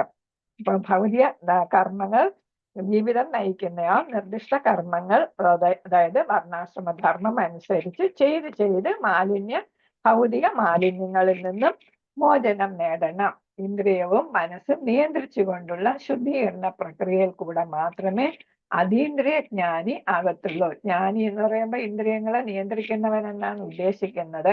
ആ അതീന്ദ്രിയ ജ്ഞാനി ആകണമെങ്കിൽ ഇന്ദ്രിയങ്ങളെ നിയന്ത്രിച്ച് കർമ്മം ചെയ്ത് നിയന്ത്രിക്കുക എന്നാണ് ഇവിടെ ഉദ്ദേശിക്കുന്നത്.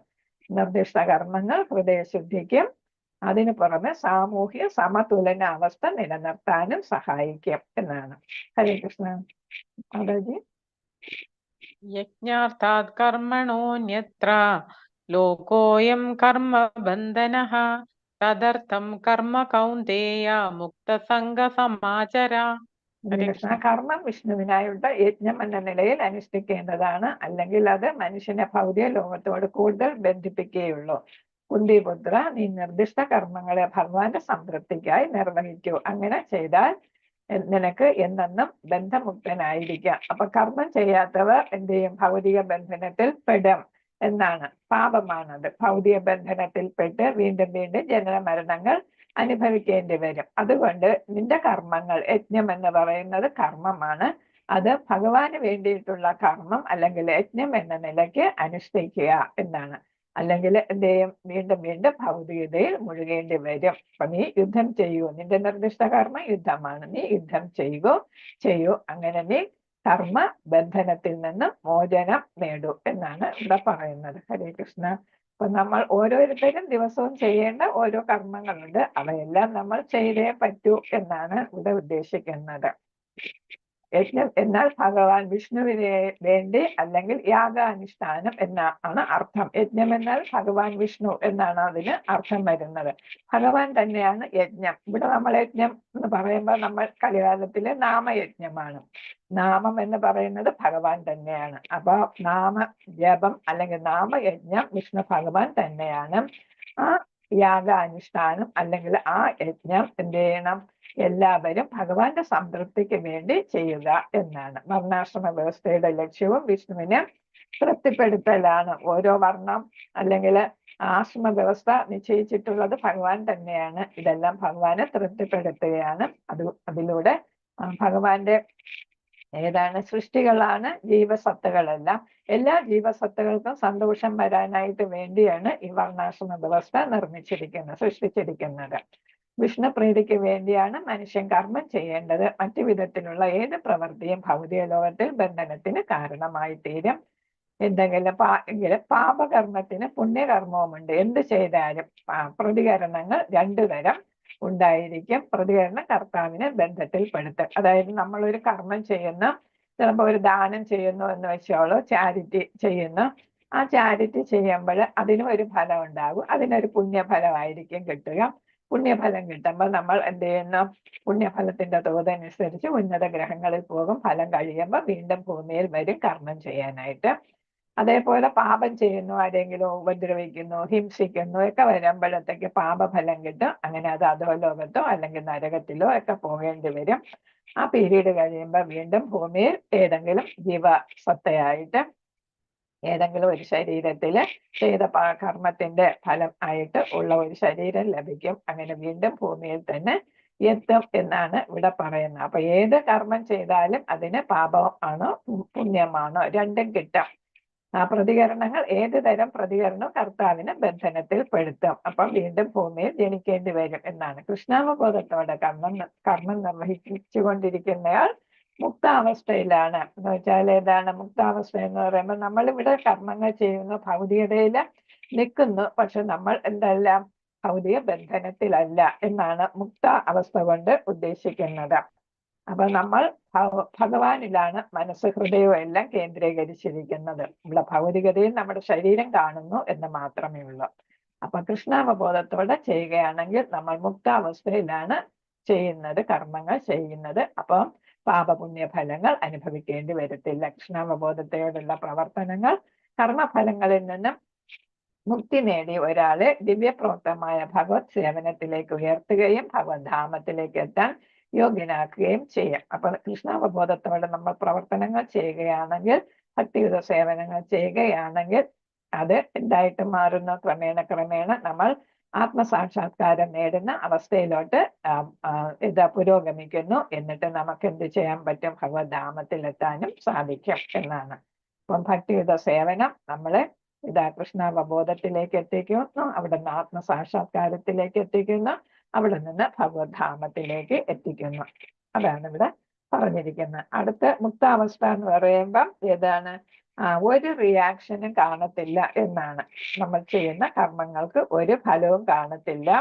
നമ്മൾ ക്രമേണ ഭഗവാന്റെ പ്രീതിക്ക് പാത്രമായി ഭഗവത് ധാമത്തിൽ എത്തുകയും ചെയ്യുന്നു. ഇവിടെ യോഗ ലാഡർ എന്ന് പറയുന്ന 1 മുതൽ 9 വരെയുള്ള ശ്ലോകങ്ങളുടെ ചുരുക്കമാണ് ഈ ഏണിപ്പടി എന്ന് പറയുന്നത്. യോഗ പടി എന്ന് പറയുന്ന ഏണിപ്പടി കൊടുത്തിരിക്കുന്നത് 1 മുതൽ 9 വരെയുള്ള ശ്ലോകത്തിന്റെ ചുരുക്കമായിട്ടാണ്. അതിൽ 3 തരം ഏണിപ്പടികളെ കൊടുത്തിട്ടുണ്ട്. ഒന്നാണെങ്കിൽ നീണ്ട പാതയിലൂടെയുള്ള യോഗ പദ്ധതിയാണ് എക്സ്റ്റെൻഡഡ് യോഗയാണ്. അതായത് അത് ജ്ഞാനയോഗ. നമ്മൾ നേരത്തെ പറഞ്ഞു അല്ലെ, ഏതെങ്കിലും അസംഷനിലൂടെ അത് കഴിഞ്ഞിട്ട് നമ്മൾ ഗവേഷണം ചെയ്തൊക്കെ നിഗമനത്തിലെത്തുന്നതാണ്. അപ്പൊ ഇവിടെ എന്താണ്? എല്ലാവരും ആദ്യത്തെ ഘട്ടം എന്ന് പറയുന്ന ആനിമൽ ലൈഫാണ്, മൃഗ തുല്യ ജീവിതമാണ്. അത് കഴിഞ്ഞിട്ട് കർമ്മകാന്ഡം, പിന്നെ സകാമ കർമ്മകാന്ഡം, ഇതാണ് ഫലം ഉദ്ദേശിച്ചുകൊണ്ടുള്ള കർമ്മകാന്ഡം. പിന്നെ നിഷ്കാമ കർമ്മകാന്ഡം, ഫലം ഇച്ഛിക്കാതെയുള്ള. പിന്നെ ഏതാണ്? നോളജ്, എത്രത്തോളം ജ്ഞാനം നേടാൻ പറ്റുമോ അത്രത്തോളം ജ്ഞാനം നേടുക, ജ്ഞാനയോഗ. അവിടെ ഒരു കർമ്മവും ചെയ്യുന്നില്ല. അടുത്ത അഷ്ടാംഗ യോഗത്തില് സിദ്ധികൾ, അഷ്ടസിദ്ധികൾ നേടുന്നു. നമുക്ക് ഓരോന്നൊക്കെ ആകാശത്ത് ശൂന്യതയിൽ നിന്ന് ഓരോന്ന് സൃഷ്ടിക്കുക, ആകാശത്തൂടെ പറക്കുക, അങ്ങനെയൊക്കെ ഉള്ള ഓരോ കാര്യങ്ങൾ ചെയ്യുന്നതാണ്. അത് കഴിഞ്ഞിട്ട് ഭക്തിയോഗ. അപ്പൊ അവസാന ഘട്ടത്തിലെ അതെത്തുന്നുള്ളൂ. അപ്പൊ ഇവിടെ ഏതാണ്? 7 ഘട്ടം കഴിഞ്ഞിട്ടാണ്, 7 ഘട്ടമാണ് ഇവിടെ കാണിച്ചിരിക്കുന്നത്. അപ്പോഴാണ് സൂര്യഗോളത്തിലെത്തുന്നത്. മറ്റു ചക്രവാളം, സൂര്യരശ്മി എന്നൊക്കെയാണ് ഇവിടെ പറഞ്ഞിരിക്കുന്നത്. അപ്പൊ അവസാന ഘട്ടത്തിലെ സൂര്യഗോളത്തിൽ നമ്മൾ എത്തുന്നുള്ളൂ. എത്തേണ്ടിടത്ത് എത്തുന്നത് അവസാനം. അപ്പൊ അത് ഇച്ചിരി വളഞ്ഞ വഴിയായിട്ട് പോകുന്നു.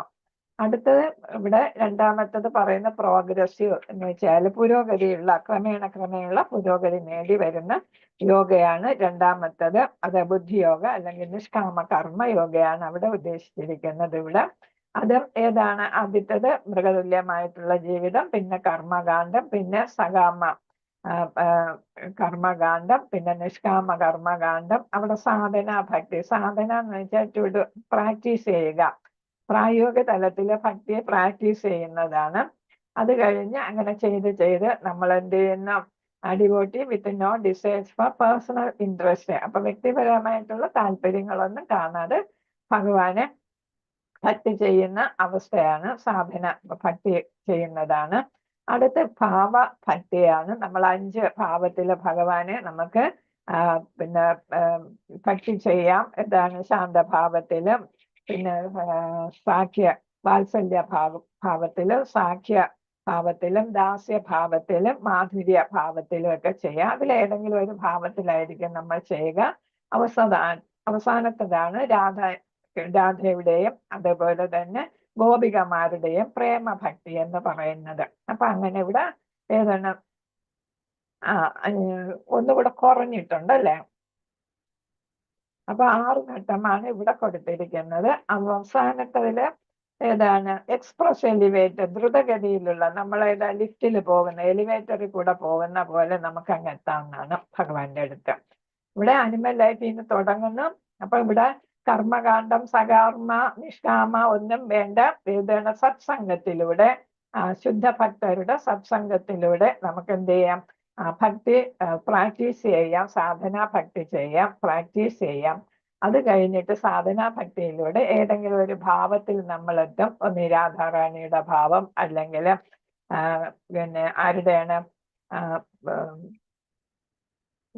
യശോദ ദേവി, യശോദ മാതയുടെയോ നന്ദഗോപന്റെ ഭാവം, അത് അങ്ങനെ വാത്സല്യ ഭാവം, ഏതെങ്കിലും ഒരു ഭാവത്തിലിട്ട് അത് കഴിഞ്ഞിട്ട് ആ ഭാവത്തിൽ ഭഗവാന് ഭക്തി സേവനം ചെയ്ത് നമ്മൾ പ്രേമഭക്തിയിൽ എത്തുന്ന പ്രേമഭക്തിയാണ് ഏറ്റവും വലിയ ഭക്തി എന്ന് പറയുന്നത്. അതാണ് യഥാർത്ഥത്തിൽ രാധാറാണിയുടെ ഭക്തി എന്ന് പറയുന്നത്, പ്രേമഭക്തിയാണ്. മറ്റത് മൈഥുന്യം എന്നാണ് പറയുന്നത്. ഇതാണ് കാമുകി കാമുകന്മാരുടെ ഭക്തി ആണ് മൈഥുന്യം എന്ന് പറയുന്നത്.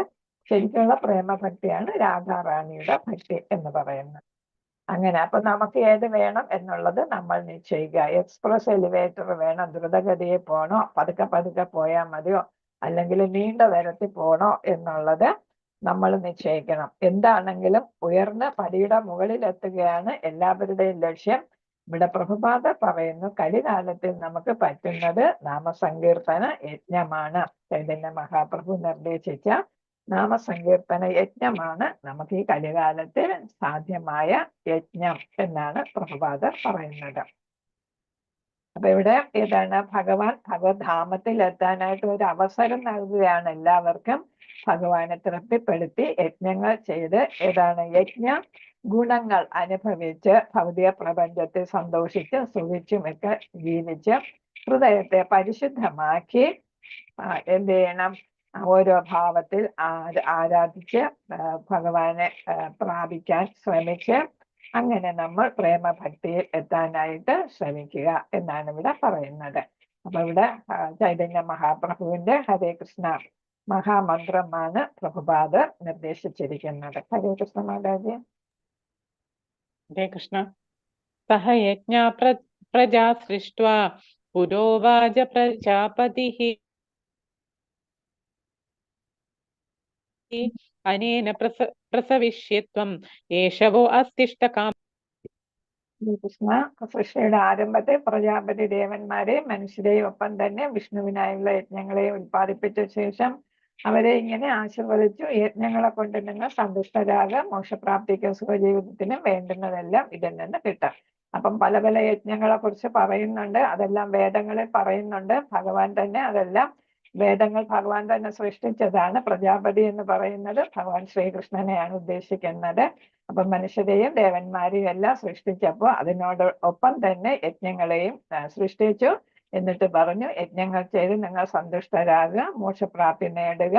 അപ്പൊ യജ്ഞം ചെയ്താൽ നിങ്ങൾക്ക് എല്ലാം ലഭിക്കും എന്നാണ് പറയുന്നത്. ഭഗവാൻ കൃഷ്ണന് വേണ്ടിയിട്ടുള്ള ബന്ധം വിസ്മരിച്ചു പോയത് കൊണ്ട് ഭൗതിക പരിമിതികളിൽ പെട്ടവരാണ് ഭക്തരായ പ്രപഞ്ചത്തിലെ ജീവാത്മാക്കളല്ല. അങ്ങനെ യജ്ഞം കൊണ്ട് അവർക്ക് ലോകത്തിലുള്ള കാലത്തോളം ഉത്കണ്ഠ കൂടാതെ സുഖമായി ജീവിക്കാനും ശരീരം നശിച്ച ശേഷം ദൈവസാമ്രാജ്യത്തിൽ എത്തിച്ചേരാൻ കഴിയും. ഇതാണ് ബദ്ധരായ ജീവാത്മാവിന് വേണ്ടിയുള്ള സമഗ്ര പദ്ധതി. ഈ യോഗത്തിൽ സങ്കീർത്തന യജ്ഞം മാതാജി പറഞ്ഞ കാര്യങ്ങളാണ്. ഹരേ കൃഷ്ണ മാതാജി അടുത്തത് വായിച്ചോളൂ. ഹരേ കൃഷ്ണ. ദേവാൻ ഭാവയതാനേന തേ ദേവാ ഭാവയന്തുവഃ പരസ്പരം ഭാവയന്താഃ പരം ഭാവയന്താശ്രയത. കൃഷ്ണ ദേവന്മാർ യജ്ഞം കൊണ്ട് സന്തുഷ്ടരായ നിങ്ങളെ അവർ സന്തുഷ്ടരാക്കും. ഇങ്ങനെ പരസ്പര പ്രീണനം കൊണ്ട് രണ്ടു കൂട്ടർക്കും പരമശ്രേയസ് അനുഭവിക്കാം. ഹരേ കൃഷ്ണ. ദേവന്മാരുടെ പ്രീതിയും അപ്രീതിയും മനുഷ്യന്റെ യജ്ഞാനുഷ്ഠാനങ്ങളെ ആശ്രയിച്ചിരിക്കും. യജ്ഞങ്ങൾ ചെയ്യുമ്പോഴും സർവ്വ യജ്ഞ ഉപഭോക്താവ് എന്ന നിലയ്ക്ക് വിഷ്ണു പൂജിക്കപ്പെടുന്നു. എല്ലാ യജ്ഞങ്ങളുടെയും പ്രധാന ഉദ്ദേശ്യം അതാണ്. വേദങ്ങൾ പറയുന്നു, യജ്ഞാചരണം സർവകർമ്മങ്ങളെയും പവിത്രീകരിക്കും. ഇവിടെ പറയുന്നത് എന്താണ്, ഭഗവാനും അല്ല മനുഷ്യരും ദേവന്മാരും തമ്മിലുള്ള ബന്ധത്തെ കുറിച്ചാണ് പറയുന്നത്. ദേവന്മാർ എന്ന് പറയുന്നത് എന്താണ്, ഭഗവാൻ ആകുന്ന ശരീരത്തിന്റെ വിവിധ അവയവങ്ങൾ പോലെയാണ്. ഭഗവാന് വേണ്ടിയിട്ട് ഓരോ കർമ്മങ്ങൾ ചെയ്യുന്നവരാണ് ദേവന്മാര്. അപ്പൊ എന്ത് ചെയ്യണം, അവരെ പ്രീതിപ്പെടുത്താനായിട്ട് യജ്ഞങ്ങൾ ചെയ്യാനായിട്ട് പറയുന്നു. നമ്മൾ ഓരോ ആവശ്യങ്ങൾക്ക് വേണ്ടിയിട്ട് ഓരോ ദേവന്മാരെ സമീപിക്കും. അവരെ പ്രീതിപ്പെടുത്തുമ്പോൾ ആ കാര്യം സാധിക്കും. പക്ഷെ ഇത് അവസാനം സാധിച്ചിട്ട് ദേവന്മാർക്ക് അധികാരം കൊടുത്തിരിക്കുന്നത് ഭഗവാൻ തന്നെയാണ്. അതുകൊണ്ട് ദേവന്മാർക്ക് നൽകുന്ന യജ്ഞങ്ങൾ സ്വീകരിക്കുന്നത് യഥാർത്ഥത്തിൽ ഭഗവാൻ തന്നെയാണ്. ഭഗവാൻ തന്നെയാണ് യഥാർത്ഥമായിട്ടുള്ള ഭോക്താവ്. നമ്മള് ഏതാണ് ഗോവർദ്ധന പർവ്വത പൂജ നടത്തിയപ്പോ ഭഗവാൻ തന്നെ ഭോക്താവായിട്ട് എല്ലാം യജ്ഞ സമർപ്പണവും അദ്ദേഹം പൂജിച്ചു എന്നുള്ളത് നമുക്ക് ആ കഥയിലൂടെ അറിയാവുന്നതാണ്. അപ്പൊ എന്താണ്, എല്ലാം ഭഗവാന് വേണ്ടിയിട്ടുള്ള യജ്ഞങ്ങളായിട്ട് ആണ് വരിക. ദേവന്മാരെ പ്രീതിപ്പെടുത്താൻ ചെയ്താലും അത് ഭഗവാനാണ് അതിന്റെ അവസാനത്തെ ഭോക്താവ് എന്നാണ്. അപ്പൊ നമ്മൾ യജ്ഞങ്ങൾ ചെയ്ത് ദേവന്മാരെ പ്രീതിപ്പെടുത്താൻ ശ്രമിക്കണം എന്നാണ് വേദങ്ങൾ പറയുന്നത്. അങ്ങനെ ചെയ്യുമ്പോൾ നമ്മുടെ കർമ്മങ്ങളെല്ലാം പവിത്രീകരിക്കപ്പെടും. കാരണം എന്താണ്, നമ്മൾ ചെയ്യുമ്പോഴെല്ലാം എല്ലാ യജ്ഞങ്ങളും അവസാനം പറയുന്നത് ഇതെല്ലാം യജ്ഞ ആചാര്യൻ പറയുന്നത് ഇതെല്ലാം ഞാൻ വിഷ്ണുവിനായിട്ട് അർപ്പിക്കുന്നു എന്നാണ് പറഞ്ഞ് നിർത്തുക. അപ്പം എല്ലാം ദേവന്മാരെ ആരാധിക്കുന്നതും ഭഗവാന് വേണ്ടിയിട്ടുള്ള ആരാധനയായിട്ട് മാറുമ്പോൾ നമ്മുടെ സർവകർമ്മങ്ങളും പവിത്രീകരിക്കപ്പെടും എന്നാണ് അതുകൊണ്ട് ഉദ്ദേശിക്കുന്നത്. ഇവിടെ ഒരു ചിത്രം കൊടുത്തിട്ടുണ്ട്. അപ്പൊ ഇവിടെ ഭഗവാനാണ് എല്ലാത്തിൻ്റെയും സൃഷ്ടികർത്താവ്, എല്ലാം നിയന്ത്രിക്കുന്നതും ഭഗവാൻ തന്നെയാണ്. അപ്പൊ അദ്ദേഹം ഇവിടെ ഭഗവാൻ നിൽക്കുന്നു, ദേവന്മാരെല്ലാം താഴെ കൊടുത്തിരിക്കുന്നു. വേദങ്ങൾ സൃഷ്ടിച്ചതും ഭഗവാൻ തന്നെയാണ്. ആ വേദങ്ങൾ പറയുന്ന അനുസരിച്ചാണ് യജ്ഞാനുഷ്ഠാനങ്ങൾ നടത്തുന്നത്. ഓരോരുത്തരുടെ യജ്ഞങ്ങൾ പറയുന്നുണ്ട്. ഇവിടെ കർമ്മം ചെയ്യുന്നത് ഇതും ഒരു യജ്ഞം തന്നെയാണ്. കൃഷി നടത്തുന്നത് ഇതൊരു യജ്ഞം തന്നെയാണ്. അവനവന് നിർദ്ദേശിച്ചിട്ടുള്ള കർമ്മം ചെയ്യുന്നു.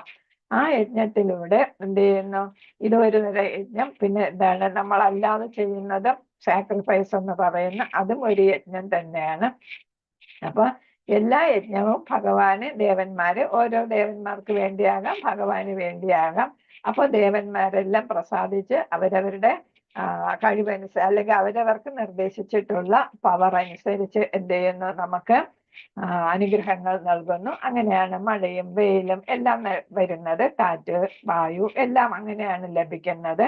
അങ്ങനെ ഓരോ റെയിൻ എന്നിവിടെ ഒരു ഉദാഹരണം കൊടുത്തിരിക്കുന്നതാണ്. ഓരോ ദേവന്മാരും അനുഗ്രഹിച്ച് എന്ത് ചെയ്യുന്നു, നമുക്ക് നമ്മുടെ കർമ്മത്തിന് ആവശ്യമായിട്ടുള്ള സാധന സാമഗ്രികളെല്ലാം ലഭ്യമാകുന്നു. അതിൽ നിന്ന് നമ്മൾ ഉൽപാദനം നടത്തുന്നു.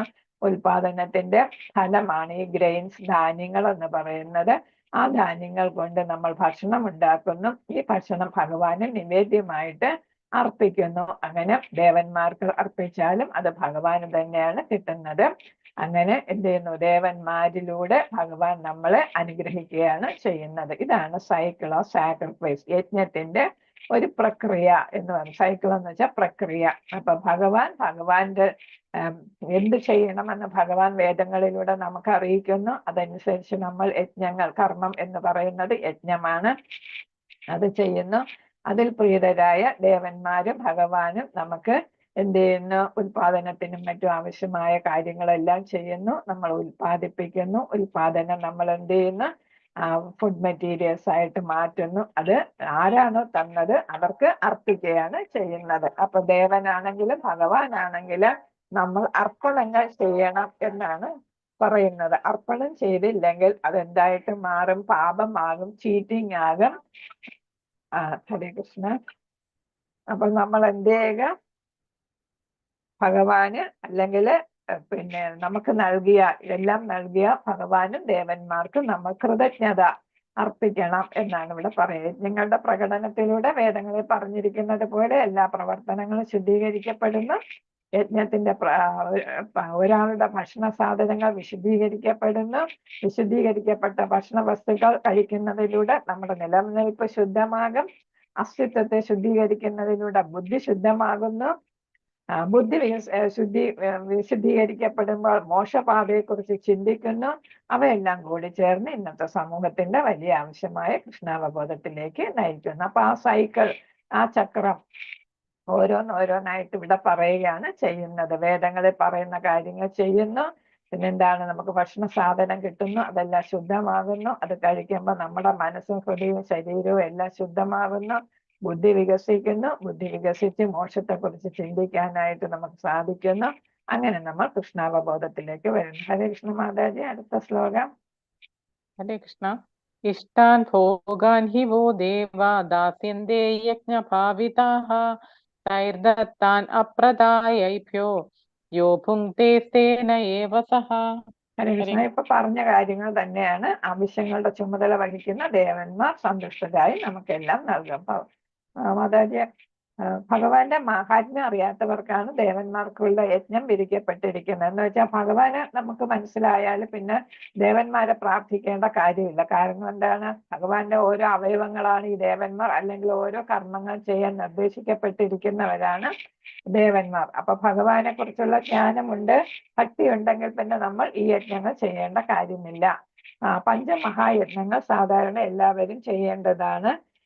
പഞ്ചമഹായജ്ഞം എന്ന് പറയുന്നത് ബ്രഹ്മയജ്ഞം, പിതൃയജ്ഞം, ദേവയജ്ഞം, ഭൂതയജ്ഞം, പിന്നെ ഏതാണ് മനുഷ്യയജ്ഞം എന്നുള്ള 5 യജ്ഞങ്ങളാണ്.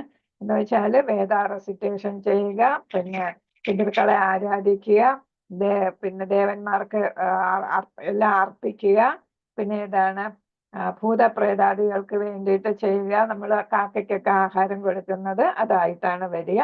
പിന്നെ ഗസ്റ്റുകളെ, മനുഷ്യയജ്ഞം എന്ന് പറയുന്നത് ഗസ്റ്റുകളെ ആരെങ്കിലും വീട്ടിൽ വന്ന് അവരെ വേണ്ട വിധത്തില് ചെയ്യുക, ഭക്ഷണമൊക്കെ കൊടുത്ത് അവരെ സൽക്കരിക്കുക എന്നാണ്. അത് നമ്മൾ ചെയ്തേ പറ്റൂ എന്നാണ് ഈ 5 കാര്യങ്ങൾ. ജീവിതത്തിന് അത്യാവശ്യമായ ചൂട്, വെളിച്ചം, വായു, പ്രകാശം ഇതെല്ലാം ഏതാണ് അതാത് ദേവന്മാർ നമുക്ക് നൽകുന്നു ആവശ്യത്തിന് എല്ലാ ഉൽപാദനങ്ങളും നടത്താനായിട്ട്. ഹരേ കൃഷ്ണ. അങ്ങനെ നമ്മുടെ ജീവിതം ഈശ്വരദത്തങ്ങളായവയെ ആശ്രയിച്ചിരിക്കുന്നു. അപ്പൊ എന്താണ്? എല്ലാം ഭഗവാൻ തരുന്നു. എല്ലാം ഏതാണ്? ഈശാവാസമിത സർവ്വം, എല്ലാം ഭഗവാനാൽ നിർമ്മിക്കപ്പെട്ടതാണ്. എല്ലാവർക്കും വേണ്ടതെല്ലാം ഭഗവാൻ തരുന്നു എന്നുള്ളതാണ്.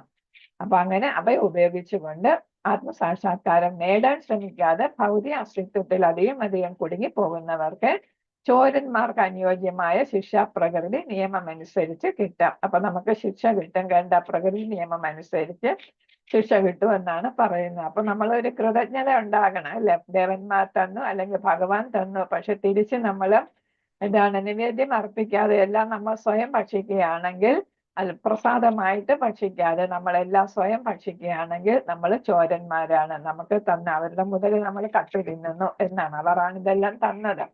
അപ്പൊ അവർക്ക് കൊടുക്കാതെ കഴിക്കുമ്പോൾ അതെന്താണ്? കട്ട് തിന്നുന്നതിന് തുല്യമാണ്. ഹരേ കൃഷ്ണ മാതാജി. ഹരേ കൃഷ്ണ. യജ്ഞശിഷ്ടാശിന സന്തോ മുച്യന്തെ സർവകിൽബിഷൈഃ ഭുഞ്ജതേ തേ ത്വകം പാപാ യേ പചന്ത്യാത്മകാരണാത്. ഹരേ കൃഷ്ണ. ഇവിടെ പറഞ്ഞത് തന്നെ യജ്ഞത്തിൽ നിവേദിക്കപ്പെടുന്ന അന്നം ഭക്ഷിക്കുന്നത് കൊണ്ട് ഭഗവത് ഭക്തന്മാർ സർവ്വപാപങ്ങളിൽ നിന്ന് മുക്തരാകുന്നു. സ്വയം ആസ്വദിക്കാൻ വേണ്ടി ഭക്ഷണം ഉണ്ടാക്കുന്നത് പാപത്തെ ഭുജിക്കുന്നു എന്നാണ്. അവര് എന്താണ്? കൃതജ്ഞതയില്ലാതെ ചോരന്മാരെ പോലെ കഴിച്ച പാപമാണ്. ഭഗവത് ഭക്തന്മാർ എപ്പോഴും കൃഷ്ണനെ പ്രേമബദ്ധരാകയാൽ ഭഗവാനെ നിവേദിക്കാതെ ഒന്നും കഴിക്കത്തില്ല. തനിക്ക് മാത്രമായോ ഇന്ദ്രിയ തർപ്പണത്തിനോ ആഹാരം ഉണ്ടാക്കുന്നവർ ചോരന്മാരാണ്. അത് പല വിധത്തിലുള്ള പാപങ്ങളും പിന്നെ എന്താണ് ഭോക്താക്കളും കൂടിയാണ്. എന്ന് വെച്ചാൽ പാപങ്ങൾ ലഭിക്കുമെന്നുള്ളത് ഇവിടെ അക്ഷരത്തെറ്റാണ്. അപ്പൊ എന്താണ്? ഇന്ദ്രിയ സുഖത്തിന് വേണ്ടി ആഹാരം ഉണ്ടാക്കുന്നവർ ചോരന്മാർ മാത്രമല്ല, പല പല പാപങ്ങളും അവർക്ക് ലഭിക്കും എന്നാണ്. 14ാമത്തെ ശ്ലോകം. അന്നാത് ഭവന്തി ഭൂതാനി പർജന്യാദന്ന സംഭവഃ യജ്ഞാത് ഭവതി പർജന്യോ യജ്ഞകർമ്മ സമുദ്ഭവഃ. നമ്മൾ കണ്ടത് തന്നെ എല്ലാ ജീവജാലങ്ങളും ധാന്യങ്ങൾ കൊണ്ട് ജീവിക്കുന്നു. അതാകട്ടെ മഴ മൂലമുണ്ടാകുന്നു, യജ്ഞത്തിൽ നിന്നുണ്ടാകുന്നു, യജ്ഞങ്ങൾ വിധിപ്രകാരമുള്ള കർമ്മങ്ങളിൽ നിന്ന്. നമ്മൾ കണ്ടതാണ് ചാർട്ട്.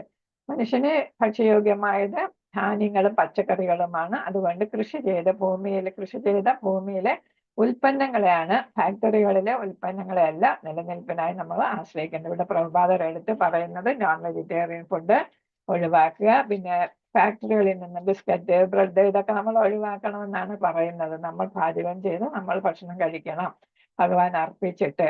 നമ്മൾ വാങ്ങുന്ന സാധനങ്ങളൊന്നും ഭഗവാന് അർപ്പിക്കാൻ പറ്റത്തില്ല, അതപ്പൊ പ്രസാദമാകത്തില്ല. അതുകൊണ്ട് കൃഷിയെക്കുറിച്ചാണ് കൂടുതൽ പ്രാധാന്യം കൊടുത്തിരിക്കുന്നത്. അപ്പൊ കൃഷിയെല്ലാം ഏതാണ്? സൂര്യചന്ദ്രന്മാരെ തുടങ്ങിയവരെല്ലാം ആശ്രയിച്ചിരിക്കും. അവരെല്ലാം ഭഗവാന്റെ അനുയായികളാണ്, ഭഗവാന് വേണ്ടിയിട്ട് പ്രവർത്തിക്കുന്നവരാണ്. അപ്പൊ യജ്ഞങ്ങൾ ചെയ്ത് ഭഗവാനെ നമുക്ക് പ്രസാദിപ്പിക്കാം. അത് പ്രകൃതി നിയമമാണ്. അത് ചെയ്തില്ലെങ്കിൽ നമുക്ക് പാപം കിട്ടാം. കലിയുഗത്തിലെ യജ്ഞം എന്ന് പറയുന്നത് സങ്കീർത്തനമാണ്. അതാണ് നേരത്തെ ഒരു ഫാമിലി ഇരുന്ന് സങ്കീർത്തനം ചെയ്യുന്ന നമ്മൾ കണ്ടത്. അപ്പൊ ഇതാണ് കലിയുഗത്തിലെ യജ്ഞം, നാമസങ്കീർത്തനമാണ്. അത് മുടങ്ങാതെ നമ്മൾ ചെയ്ത് ഭഗവാനെ പ്രീതിപ്പെടുത്തുക എന്നാണ്. കൃഷ്ണ ഭഗവാനെ പൂജിക്കുമ്പോൾ അവിടുത്തെ വിഭിന്ന അവയവങ്ങൾ മാത്രമായ ദേവന്മാര് സ്വാഭാവികമായി പൂജിക്കപ്പെടുന്നു. അവിടെ പ്രഭുപാദർ പറയുന്നു, നമ്മൾ എല്ലാ ദേവി ദേവന്മാരെയും ഓരോ ക്ഷേത്രങ്ങളിൽ പോയി പൂജിക്കേണ്ട ആവശ്യമില്ല, ഭഗവാനെ മാത്രം പൂജിച്ചാൽ മതി. കാരണം എന്താണ്? ഭഗവാന്റെ പല പല അവയവങ്ങളായിട്ടാണ് ദേവന്മാരെ കണക്കാക്കുന്നത്. നമ്മുടെ ശരീരത്തിലെ വിവിധ അവയവങ്ങൾ ഓരോ പ്രവർത്തികൾ ചെയ്യുന്നത് പോലെ ഭഗവാന്റെ ഓരോ അവയവങ്ങളാണ് ദേവി ദേവന്മാർ. അപ്പൊ ഭഗവാനെ ആരാധിച്ചാൽ മാത്രം മതി, അവരും തൃപ്തിപ്പെട്ടുകൊള്ളാം എന്നാണ് പറയുന്നത്. ഹരേ കൃഷ്ണ മാതാജി. ഹരേ കൃഷ്ണ. കർമ്മ ബ്രഹ്മോദ്ഭവം വിധി ബ്രഹ്മാക്ഷര സമുദ്ഭവം തസ്മാത് സർവഗതം ബ്രഹ്മ നിത്യം യജ്ഞേ പ്രതിഷ്ഠിതം. ഹരേ കൃഷ്ണ. ഇവിടെ പറഞ്ഞു വേദങ്ങൾ നിയന്ത്രിത കർമ്മവിധികൾ വിവരിച്ചിട്ടുണ്ട്. പരമദിവ്യോത്തമ പുരുഷനിൽ നിന്ന് നേരിട്ട് ഉത്ഭവിച്ചതാണ് വേദങ്ങൾ. അതിന് സർവവ്യാപകമായ അതീന്ദ്രിയ സത്ത യജ്ഞകർമ്മങ്ങളിലാണ് എന്നെന്നും കുടികൊള്ളുന്നത്. നമ്മൾ മനസ്സിലാക്കിയ കാര്യങ്ങളാണ്. ഭഗവാന്റെ സൃഷ്ടിയാണ് വേദങ്ങൾ. അതിൽ പറയുന്ന അനുസരിച്ചാണ് നമ്മൾ കർമ്മങ്ങളും യജ്ഞങ്ങളും ഒക്കെ ചെയ്യുന്നത്. അത് കാരണം അത് അതീന്ദ്രിയ തലത്തിലെത്തുന്നു. അപ്പൊ ഇന്ദ്രിയത്തിന് അതീതമായിട്ടുള്ള അവസ്ഥയിലെത്തുന്നു. അങ്ങനത്തെ കർമ്മങ്ങളാണ് നമ്മൾ ചെയ്യേണ്ടത്, യജ്ഞങ്ങളാണ് നമ്മൾ ചെയ്യേണ്ടത് എന്നാണ്. കർമ്മ സംബന്ധമായ നിർദ്ദേശങ്ങളുടെ സമാഹാരമാണ് വേദം ഉപനിഷത്തുകളെല്ലാം. വികർമ്മം ആധികാരികമല്ലാത്തതും പാപകരവും. കർമ്മം, വികർമ്മം, അകർമ്മം, അങ്ങനെ 3 തരത്തിൽ കർമ്മമുണ്ട്. വേദങ്ങൾ അനുസരിച്ച് ചെയ്യുന്നത് ഏതാണ്? കർമ്മം. നമ്മള് പിന്നെ അതിന് ഫലം ഇച്ഛിക്കാതെ ചെയ്യുമ്പോൾ അത് അകർമ്മം. പിന്നെ വേദങ്ങളെ തിരസ്കരിച്ച് സ്വന്തം ഇഷ്ടപ്രകാരം ചെയ്യുമ്പോൾ അത് വികർമ്മം ആയിട്ട് വരും. വികർമ്മം എന്ന് പറയുന്നത് പാപമാണ് എന്നാണ്. കർമ്മത്തിന്റെ പ്രതികരണങ്ങളിൽ നിന്ന് രക്ഷപ്പെടണമെങ്കിൽ വേദവിധി അനുസരിച്ച് ചെയ്യണം. നമ്മൾ യജ്ഞം ചെയ്യുമ്പോൾ വേദവിധി അനുസരിച്ച് ചെയ്താൽ നമുക്ക് പാപ പ്രതികരണങ്ങളൊന്നും ഉണ്ടാവത്തില്ല. പരമദിവ്യോത്തമ പുരുഷന്റെ ഉച്ഛ്വാസത്തിൽ നിന്ന് നേരിട്ട് രൂപം കൊണ്ടവയാണ് വേദനിർദ്ദേശങ്ങൾ. അപ്പൊ വേദങ്ങൾ നിർമ്മിച്ചത് അദ്ദേഹമാണ്, സൃഷ്ടിച്ചത്. അദ്ദേഹത്തിന്റെ ഉച്ഛ്വാസത്തിൽ നിന്നാണ് വേദനിർദ്ദേശങ്ങൾ സൃഷ്ടിക്കപ്പെട്ടതെന്നാണ് പറയുന്നത്. ഓരോ ഇന്ദ്രിയത്തിലൂടെയും മറ്റ് ഇന്ദ്രിയങ്ങളുടെ പ്രവർത്തനങ്ങൾ ചെയ്യാൻ ഭഗവാന് പ്രയാസമില്ല. അദ്ദേഹം ഇന്ദ്രിയ അതീതനാണ്. ഇപ്പൊ പേരിന് നമ്മൾ മനുഷ്യരൂപത്തിൽ ഭഗവാനെ കാണുന്നു എങ്കിലും ഭഗവാന്റെ ഇന്ദ്രിയങ്ങളെല്ലാം എന്താണ്? അവയവങ്ങളും ഇന്ദ്രിയങ്ങളും, കർമ്മേന്ദ്രിയങ്ങളും ജ്ഞാനേന്ദ്രിയങ്ങളും എല്ലാം ഏതാണ്? ദിവ്യമായിട്ടുള്ള ഇന്ദ്രിയങ്ങളാണ്. അപ്പൊ അദ്ദേഹത്തിന് കണ്ണുകൊണ്ട് കൈയുടെ പ്രവൃത്തി ചെയ്യാം, കൈ കൊണ്ട് കണ്ണ് ചെയ്യുന്ന പ്രവൃത്തി ചെയ്യാം, അല്ലെങ്കിൽ കാലിന്റെ പ്രവൃത്തി ചെയ്യാം. നമ്മളിപ്പോ മഹാഭാരത സീരിയല് കണ്ടിട്ട് അദ്ദേഹം ഒന്ന് നോക്കിയപ്പോ തന്നെ ചങ്ങലയും കൊണ്ട് അദ്ദേഹത്തെ കെട്ടാൻ വന്ന സൈനികരെല്ലാം ചങ്ങലയോടുകൂടി വീഴുന്ന കണ്ടു അല്ലെ? അപ്പൊ അദ്ദേഹത്തിന്റെ കണ്ണുകൊണ്ട് നോക്കിയതേ ഉള്ളു. നമ്മൾ അർപ്പിക്കുന്ന ഭക്ഷണം അദ്ദേഹം കൈകൊണ്ട് കഴിക്കുന്നില്ല, നിവേദ്യം. അദ്ദേഹം കണ്ണുകൊണ്ട് നോക്കി നിവേദ്യം സ്വീകരിക്കുകയാണ് ചെയ്യുന്നത്. അപ്പൊ അദ്ദേഹത്തിന് ഏത് ഇന്ദ്രിയം കൊണ്ട് ഏത് പ്രവൃത്തിയും ചെയ്യാൻ സാധിക്കും. അദ്ദേഹം അതീന്ദ്രിയനാണ്. ഭൗതിക സുഖാസ്വാദനത്തിൽ ആസക്തരായ ബദ്ധാത്മാക്കളെ അവരുടെ വഴി പിഴച്ച ആഗ്രഹങ്ങൾ നിറവേറ്റി മിഥ്യാസുഖങ്ങൾ അനുഭവിച്ച ശേഷം ഭഗവത്ധാമത്തിലേക്ക് തിരിച്ചെത്താൻ ഉതകുന്ന വിധത്തിലുള്ളതാണ് വേദങ്ങളുടെ നിർദ്ദേശങ്ങൾ. അപ്പൊ എന്താണ്? യജ്ഞങ്ങളും മറ്റുമൊക്കെ ചെയ്യുക എന്ന് പറയുമ്പോ നമ്മളൊരു ക്ഷേത്രത്തിൽ പോകുമ്പോ നമുക്കറിയാം ഒരുപാട് നമുക്ക് കാണാൻ വേണ്ടാത്ത ഒരുപാട് പ്രതിഷ്ഠകളൊക്കെ കാണും അല്ലെ? സ്റ്റാച്യൂസ് ഒക്കെ കാണും. ഇതൊക്കെ കാണുമ്പോൾ നമ്മളോ ഇതാണ് ഹിന്ദു അല്ലാത്തവർ വിചാരിക്കും ഇതാണ് ക്ഷേത്രം, എല്ലാം ഭൗതികതയാണല്ലോ കാണിച്ചിരിക്കുന്നത് എന്ന് നമുക്ക് തോന്നാം. പക്ഷെ ഉള്ളിൽ പോകുമ്പോഴാ ഗർഭഗൃഹം എന്ന് പറയുന്നത് ഒരു നിലവിളക്കിന്റെ വെളിച്ചത്തിലാണ് അവിടെ അല്ലെ? അവിടെ ഒരു മായയും ഇല്ല, ഭഗവാൻ മാത്രമാണ്. നമ്മൾ വളരെ കോൺസെൻട്രേറ്റ് ചെയ്ത് വേണം ഭഗവാൻ അവിടെ മനസ്സുറപ്പിച്ച് വേണം. മനസ്സില് ഭഗവാനെ ധ്യാനിക്കുമ്പോഴേ നമുക്ക് ഭഗവത് രൂപം പ്രത്യക്ഷമാകും. അതേസമയം പുറത്ത് മുഴുവൻ ഭൗതികതയാണ്. അപ്പൊ അതേപോലെയാണ് ഏതാണ് വേദങ്ങളും. നമ്മൾ കർമ്മകാണ്ഡത്തിലൂടെ നമുക്ക് സുഖം അനുഭവിപ്പിച്ചതിന് ശേഷം ക്രമേണ ഭക്തിയോഗയിലോട്ട് എത്താനായിട്ടുള്ളതാണ് വേദങ്ങൾ പറയുന്നത്. വേദങ്ങൾ ഉദ്ദേശിക്കുന്നത് ഭഗവത് പ്രാപ്തി തന്നെയാണ് വേദങ്ങളുടെ ഉദ്ദേശവും. ഭഗവാനല്ലേ സൃഷ്ടിച്ചത്. അപ്പൊ ഭഗവാനെ പ്രാപിക്കുക എന്നായിരിക്കുമല്ലോ ലക്ഷ്യം. വൈദിക നിർദ്ദേശങ്ങൾ അനുഷ്ഠിക്കാൻ കഴിവില്ലാത്തവർക്ക് കൃഷ്ണാവബോധ സിദ്ധാന്തങ്ങൾ ഉൾക്കൊണ്ടുകൊണ്ട് പ്രവർത്തിക്കുക. അപ്പൊ നമുക്ക് കർമ്മകാണ്ഡത്തിലൂടെ സാധിക്കുന്നില്ല, വേദങ്ങൾ പറയുന്നത് ചെയ്യാൻ പറ്റുന്നില്ല എങ്കിൽ നമുക്ക് എന്ത് ചെയ്യാം? ഡയറക്റ്റ് ആയിട്ട് കൃഷ്ണാവബോധ പ്രവർത്തനത്തിൽ ഏർപ്പെടാം. അങ്ങനെ നമുക്ക് അത് യജ്ഞങ്ങൾ ചെയ്യുന്നതിന്റെ ഫലം ഉണ്ടാകും. അതായത് നമ്മൾ ഉദ്ദേശിച്ച പദപ്രാപ്തി നേടാനായിട്ട് സാധിക്കും. ഹരേ കൃഷ്ണ മാതാജി. ഹരേ ഹരേ കൃഷ്ണ. കൃഷ്ണ. ഏവം പ്രവർത്തിതം ചക്രം നാനുവർത്തയതി ഹയഃ അഖായുർ ഇന്ദ്രിയാരാമോ മോഘം പാർത്ഥ സ ജീവതി. അപ്പൊ ഇവിടെ പറയുന്നത്, അർജുന, വേദങ്ങളാൽ സ്ഥാപിക്കപ്പെട്ട യജ്ഞങ്ങളെ അനുഷ്ഠിക്കാതെ ജീവിക്കുന്നവൻ പാപം നിറഞ്ഞ ജീവിതമാണ് നയിക്കുന്നത്. ഇന്ദ്രിയ പ്രീണനത്തിന് വേണ്ടി മാത്രം ആഗ്രഹിക്കുന്ന അവന്റെ ജീവിതം ഫലമില്ലാത്തതാണ്. നമ്മൾ ഇന്ദ്രിയ സുഖം അനുഭവിച്ച് നമ്മൾ വയസ്സാകുന്നു, കുട്ടി ജനിച്ച് കുറച്ച് കഴിയുമ്പോഴേ ഇന്ദ്രിയ സുഖം അനുഭവിച്ചു തുടങ്ങാം. അത് കഴിഞ്ഞ് യുവാവാകുന്നു, വാർദ്ധക്യം വരുന്നു, നമ്മൾ അങ്ങ് മരിക്കുന്നു. അപ്പൊ എന്താണ്? നമുക്ക് തിരിച്ച് ഭഗവാന്റെ ധാമത്തിൽ എത്താൻ പറ്റുന്നില്ല. വീണ്ടും നമ്മൾ എന്ത് ചെയ്യുന്നു? ആ ജനന മരണ ചക്രത്തിൽപ്പെട്ട് ഉഴലുന്നു എന്നാണ് ഇവിടെ പറയുന്നത്. കർമ്മയോഗം, ധ്യാനയോഗം, ഭക്തിയോഗം എന്നീ 3 വഴികളിൽ ഏതിലൂടെ വേണമെങ്കിലും പ്രകൃതി നിയമങ്ങൾക്കനുസരിച്ച് മനുഷ്യജീവിതം ആത്മസാക്ഷാത്കാരത്തിന് വേണ്ടിയിട്ട് ഉപയോഗിക്കാം എന്നാണ്. അപ്പൊ ഏത് യോഗം വേണമെങ്കിലും നമുക്ക് ചെയ്യാം. ഭക്തിയോഗമാണ് നമുക്ക് ഏറ്റവും എളുപ്പ വഴി എന്നുള്ളത്. എന്താണെങ്കിലും അതെന്തിനു വേണ്ടിയിട്ടുള്ളതാണ്? ആത്മസാക്ഷാത്കാരത്തിന് വേണ്ടി. ഇന്ദ്രിയ സുഖസക്തരായവർ യജ്ഞാനുഷ്ഠാനങ്ങൾ കൊണ്ട് സ്വയം ശുദ്ധീകരിക്കുകയും ചെയ്യണം. യജ്ഞങ്ങൾ ചെയ്യുമ്പോൾ അതെല്ലാം ഭഗവാനെ മനസ്സിൽ ധ്യാനിച്ചുകൊണ്ട് ആണ് നമ്മൾ ചെയ്യേണ്ടത്. അങ്ങനെ വരുമ്പോൾ എന്താണ്? നമുക്ക് സ്വയം ശുദ്ധീകരിക്കപ്പെടാനായിട്ട് ഇടയാക്കും. യജ്ഞാനുഷ്ഠാനത്തിൽ പരിശീലനം സിദ്ധിച്ചവർ തീർച്ചയായും കൃഷ്ണാവബോധ യജ്ഞാദികൾ ചെയ്തിട്ടും കൃഷ്ണാവബോധം ഉദിക്കുന്നില്ലെങ്കിൽ അത്തരം യജ്ഞവിധികൾ വെറും സന്മാർഗ നിയമങ്ങളായേ കരുതാൻ പറ്റൂ. യജ്ഞാനുഷ്ഠാനം നന്നായിട്ട് അറിയാം, പക്ഷെ എന്താണ്? എന്നിട്ടും കൃഷ്ണാവബോധം കിട്ടിയില്ല. അവസാനം നമുക്ക് എന്ത് ചെയ്താലും കൃഷ്ണാവബോധത്തിൽ എത്തിയാലേ നമുക്ക് ഭക്തി യോഗയിൽ നമ്മൾ എത്തുന്നുള്ളൂ. കൃഷ്ണാവബോധം ഉണ്ടായാലേ നമ്മൾ ഭക്തി യോഗയിൽ എത്തുന്നുള്ളൂ. അപ്പൊ കൃഷ്ണാവബോധം ഉണ്ടായില്ലെങ്കിൽ വെറും മോറൽ പ്രിൻസിപ്പിൾസ് ആയിട്ട് സന്മാർഗ നിയമങ്ങൾ എന്ന് വെച്ചാൽ ഒരു സമൂഹത്തിൽ ജീവിക്കാൻ വേണ്ട ധർമ്മ നിയമങ്ങൾ മാത്രമേ സന്മാർഗം എന്ന് വെച്ചാൽ നേരായിട്ടുള്ള ജീവിതം നയിക്കുന്ന ഒരു രീതിയായിട്ട് മാറും. എന്ന് വെച്ചാൽ അദ്ദേഹത്തിന് എന്ത് ചെയ്യാൻ സാധിക്കത്തില്ല? ഭക്തിയോഗയിലൂടെ ഭഗവാനെ പ്രാപിക്കാനായിട്ട് ഉള്ള കൃഷ്ണാവബോധം ലഭിക്കുന്നില്ല എന്നാണ്. ഹരേ കൃഷ്ണ മാതാജി. യസ്ത്വാത്മാരതിരേവ സ്യാത് ആത്മതൃപ്തശ്ച മാനവഃ ആത്മന്യേവ ച സന്തുഷ്ടഃ തസ്യ കാര്യം ന വിദ്യതേ. ഹരേ കൃഷ്ണ. നമ്മൾ 4ാമത്തെ വിഭാഗത്തിൽ എത്തിയിരിക്കുകയാണ്. 17 മുതൽ 35 വരെയുള്ള ശ്ലോകമാണ്.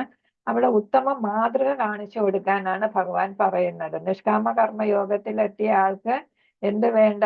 പിന്നെ ഓരോന്ന് ചെയ്യേണ്ട കാര്യമില്ല. ആത്മസാക്ഷാത്കാരത്തിന് വേണ്ടി അദ്ദേഹം ജീവിതം ഒഴിഞ്ഞു വച്ചിരിക്കുകയാണ്. ആത്മാരാമനായിട്ട് ജീവിക്കുകയാണ്. ആത്മാരാമൻ എന്ന് വെച്ചാൽ ആത്മാവിൽ മനസ്സ് കേന്ദ്രീകരിച്ചുകൊണ്ട് ഹാപ്പി ഇൻ ഹിസ് സെൽഫ്, ആത്മാവിൽ തന്നെ സന്തോഷം, ആനന്ദം കാണുന്ന സച്ചിത് ആനന്ദം അനുഭവിക്കുന്ന ആളാണ്. ആത്മാവിൽ പൂർണ്ണ തൃപ്തനായിരിക്കുകയും ചെയ്യുന്നവനാണ്. അപ്പൊ അയാൾ എന്ത് ചെയ്യണം? അയാൾ കർമ്മങ്ങളൊന്നും ചെയ്യേണ്ട അവസ്ഥ ഇല്ല, കാര്യമില്ല എന്നാണ്. അപ്പൊ ഉന്നത തലത്തിലെത്തിയ ആത്മസാക്ഷാത്കാര അവസ്ഥയിലെത്തിയ ആള് ഭൗതിക ലോകത്ത് ജീവിച്ചാലും പ്രത്യേകിച്ച് കർമ്മങ്ങൾ ചെയ്യേണ്ടതില്ല. എന്നാൽ ചിലര് കർമ്മങ്ങൾ ചെയ്യുന്നുണ്ട്. അതിന് ഉദാഹരണം കാരണം എന്താ? മാതൃക കാണിച്ചു കൊടുക്കാനായിട്ട്. കൃഷ്ണാവബോധം സിദ്ധിച്ച ഒരാൾക്ക് കൃഷ്ണാവബോധം സിദ്ധിച്ചു കഴിഞ്ഞാൽ ഭൗതിക പ്രവർത്തനങ്ങളിൽ താല്പര്യമോ ആസക്തിയോ ഇല്ലാതാകുന്നു. അപ്പൊ ഭൗതിക കർമ്മങ്ങളൊന്നും ചെയ്യാനായിട്ട് താല്പര്യമില്ല. പിന്നെ അവബോധ പ്രവർത്തനങ്ങൾ, ഭക്തിയുഗ സേവനങ്ങൾ മാത്രം ചെയ്യാനേ അദ്ദേഹത്തിന് താല്പര്യം വരും. കൃഷ്ണാവബോധം ഉദിക്കുന്നത് കൊണ്ട് ഒരാൾക്ക് അനേകായിരം യജ്ഞാനുഷ്ഠാനങ്ങൾ കൊണ്ട് സാധിക്കാവുന്ന വിധത്തിൽ ഹൃദയ മാലിന്യമാകെ ഒഴിഞ്ഞു പോകുകയും ഭഗവാനുമായുള്ള ബന്ധത്തിന്റെ ശാശ്വത തത്വത്തിൽ പൂർണ്ണ വിശ്വാസം ഉണ്ടാകുകയും ചെയ്യാം.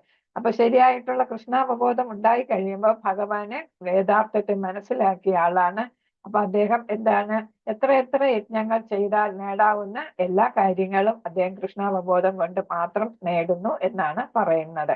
അപ്പൊ പിന്നെ അദ്ദേഹം യജ്ഞാനുഷ്ഠാനങ്ങളും ചെയ്യേണ്ട, 100 കണക്കിന് 1000 യജ്ഞങ്ങൾ ചെയ്ത ഫലം അദ്ദേഹത്തിന് കൃഷ്ണാവബോധം ലഭിക്കുമ്പോൾ കിട്ടുകയും ചെയ്യുന്നു. അപ്പൊ ഹൃദയം ശുദ്ധമാകുന്നു. ശുദ്ധ സത്വഗുണത്തിൽ അദ്ദേഹം എത്തിക്കഴിയുന്നു. അദ്ദേഹത്തിന് ഭഗവാന്റെ ശാശ്വതത്തിൽ വിശ്വാസം വരുന്നു. അതായത് ഭഗവാനിൽ അടിയുറച്ച വിശ്വാസം അദ്ദേഹത്തിന് ലഭിക്കുന്നു. അദ്ദേഹം പിന്നെ കർമ്മങ്ങൾ ചെയ്യണ്ട, പക്ഷെ എന്നാലും കർമ്മങ്ങൾ ചെയ്യുന്നു എന്നാണ് അടുത്തത് പറയുന്നത്. ഹരേ കൃഷ്ണ മാതാജി.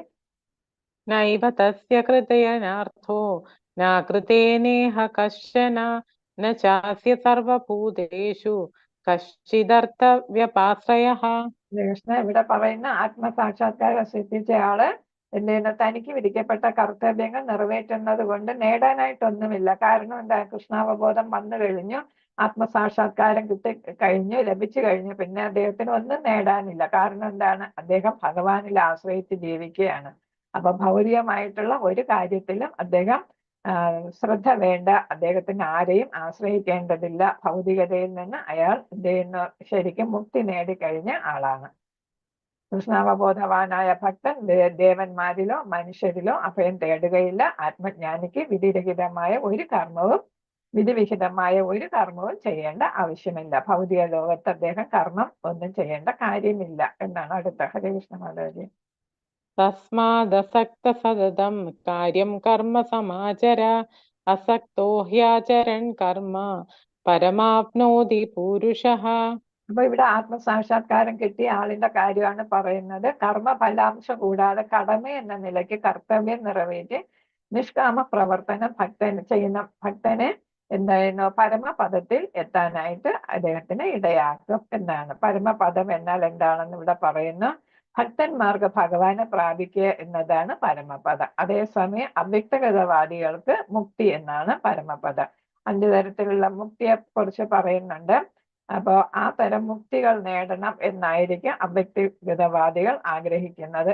അതേസമയം ഭക്തന്മാർ ഭഗവാനെ മാത്രം പ്രാപിച്ചാൽ മതി, ഭഗവാൻ എവിടെയൊക്കെ സേവ ചെയ്യാം, എനിക്ക് ഒരു മുക്തിയും വേണ്ട, ഞാൻ എവിടെയാണെങ്കിലും ഭഗവത് സേവനം ചെയ്യാനുള്ള അവസരം കിട്ടിയാൽ മതി, എനിക്ക് മുക്തിയേ വേണ്ട എന്നാണ് പറയുന്നത്. ഒരു നല്ല മനുഷ്യനോ അഹിംസാ നിരതനോ ആകണം എന്നത് വ്യക്തിപരമായ ആഗ്രഹം മാത്രമാണ്. ഭഗവത് പ്രീതിക്കായി പ്രവർത്തിക്കുക എന്നത് ഫലകാംക്ഷ കൂടാതെയുള്ള കർമ്മവും. ഇതാണ് ഭഗവാനാൽ ഉപദേശിപ്പിക്കപ്പെട്ട ഉത്കൃഷ്ടമായ കർമ്മം. അപ്പൊ എന്താണ്? ഓരോരുത്തരുടെ ഹിതമനുസരിച്ച് ഹിംസകനോ അഹിംസകനോ ഒക്കെ ആകാം. പക്ഷെ അതെല്ലാം ഓരോരുത്തരുടെ ഇഷ്ടമാണ്. പക്ഷെ എന്താണ്? ഫലകാംക്ഷ കൂടാതെയുള്ള കർമ്മം ഭഗവത് പ്രീതിക്കായിട്ട് ചെയ്യുക, അതാണ് ഭഗവാൻ ഉദ്ദേശിക്കുന്നത്. ജീവസത്തെ കൊണ്ട് ഉദ്ദേശിക്കുന്നത് അതാണ്. അപ്പൊ ഹിംസയോ അഹിംസയോ, കാരണം എന്താ? ഹിംസ ഇവിടെ ഉദ്ദേശിക്കുന്നത് അർജുനനോട് ഭഗവാൻ പറയുന്നു, നീ ഹിംസ ചെയ്യുക എന്നാണ് പറയുന്നത്. അപ്പൊ അത് അനുസരിച്ച് എന്ത് ചെയ്യുന്നു? ശ്രീകൃഷ്ണ ഹിംസ ചെയ്യുന്നുണ്ട്. അത് ഭഗവാന്റെ നിർദ്ദേശമായതുകൊണ്ട് അതിന് എന്ത് വരുന്നില്ല? പാപപ്രതികരണങ്ങൾ വരുന്നില്ല. ഹരേ കൃഷ്ണ മാതാജി. കർമ്മണ്യേവ ഹി സംസിദ്ധിം ആസ്ഥിതാ ജനകാദയഃ ലോകസംഗ്രഹമേവാപി സംപശ്യൻ കർത്തുമർഹസി. ഹരേ കൃഷ്ണ. ഇവിടെ പറയുന്നത് ആത്മസാക്ഷാത്കാരം സിദ്ധിച്ചവർ എന്ത് ചെയ്യണ്ട? പിന്നെ ഭൗതികമായിട്ടുള്ള കർമ്മങ്ങളൊന്നും ചെയ്യണ്ട. പക്ഷെ എന്ത് ചെയ്യുന്നു? ചിലർ ചെയ്യുന്നു. കാരണം എന്തിനാ? മറ്റുള്ളവർക്ക് മാതൃക കാണിക്കാൻ. ജനകൻ മുതലായ രാജാക്കന്മാർ തങ്ങൾക്ക് വിധിച്ച കർമ്മങ്ങൾ മാത്രം അനുഷ്ഠിച്ച് പരിപൂർണതയിൽ എത്തിച്ചേർന്നു. എന്നിട്ടും സാമാന്യ ജനങ്ങളെ പഠിപ്പിക്കുന്നതിനായിട്ട് കർമ്മം ചെയ്യുന്നു എന്നാണ്. കാരണം എന്താണ്? രാജാവ് ഒരു മാതൃകയാകണം അല്ലെ? അപ്പൊ അതിന് വേണ്ടിയിട്ട് അദ്ദേഹം കർമ്മങ്ങൾ ചെയ്യുന്നു. അദ്ദേഹത്തിന് ഒരു കർമ്മവും ചെയ്യേണ്ട കാര്യം ഇല്ലെങ്കിൽ പോലും കർമ്മങ്ങൾ ചെയ്യുന്നു. കൃഷ്ണാവബോധം സിദ്ധിച്ച ഒരാൾക്ക് ലൗകിക കാര്യങ്ങളിൽ താല്പര്യമില്ലെങ്കിലും എങ്ങനെ ജീവിക്കണം എന്നും എങ്ങനെ പ്രവർത്തിക്കണം എന്നും സാമാന്യ ജനങ്ങളെ ഗ്രഹിപ്പിക്കാനായി ഭക്തൻ കർമ്മനിരതനായിരിക്കും. കർമ്മം ചെയ്യണ്ടെങ്കിൽ അദ്ദേഹം കർമ്മം ചെയ്യും. കാരണം എന്താ? മറ്റുള്ളവർക്ക് മാതൃകയാകാനായിട്ട്. അപ്പൊ ഭഗവാൻ ശ്രീകൃഷ്ണനും അതേപോലെ തന്നെ മനുഷ്യജന്മം എടുത്തപ്പോ ഭഗവാൻ മനുഷ്യനായിട്ട് ചെയ്യേണ്ട കർമ്മങ്ങളെല്ലാം ചെയ്യുന്നുണ്ട്. ഹരേ കൃഷ്ണ.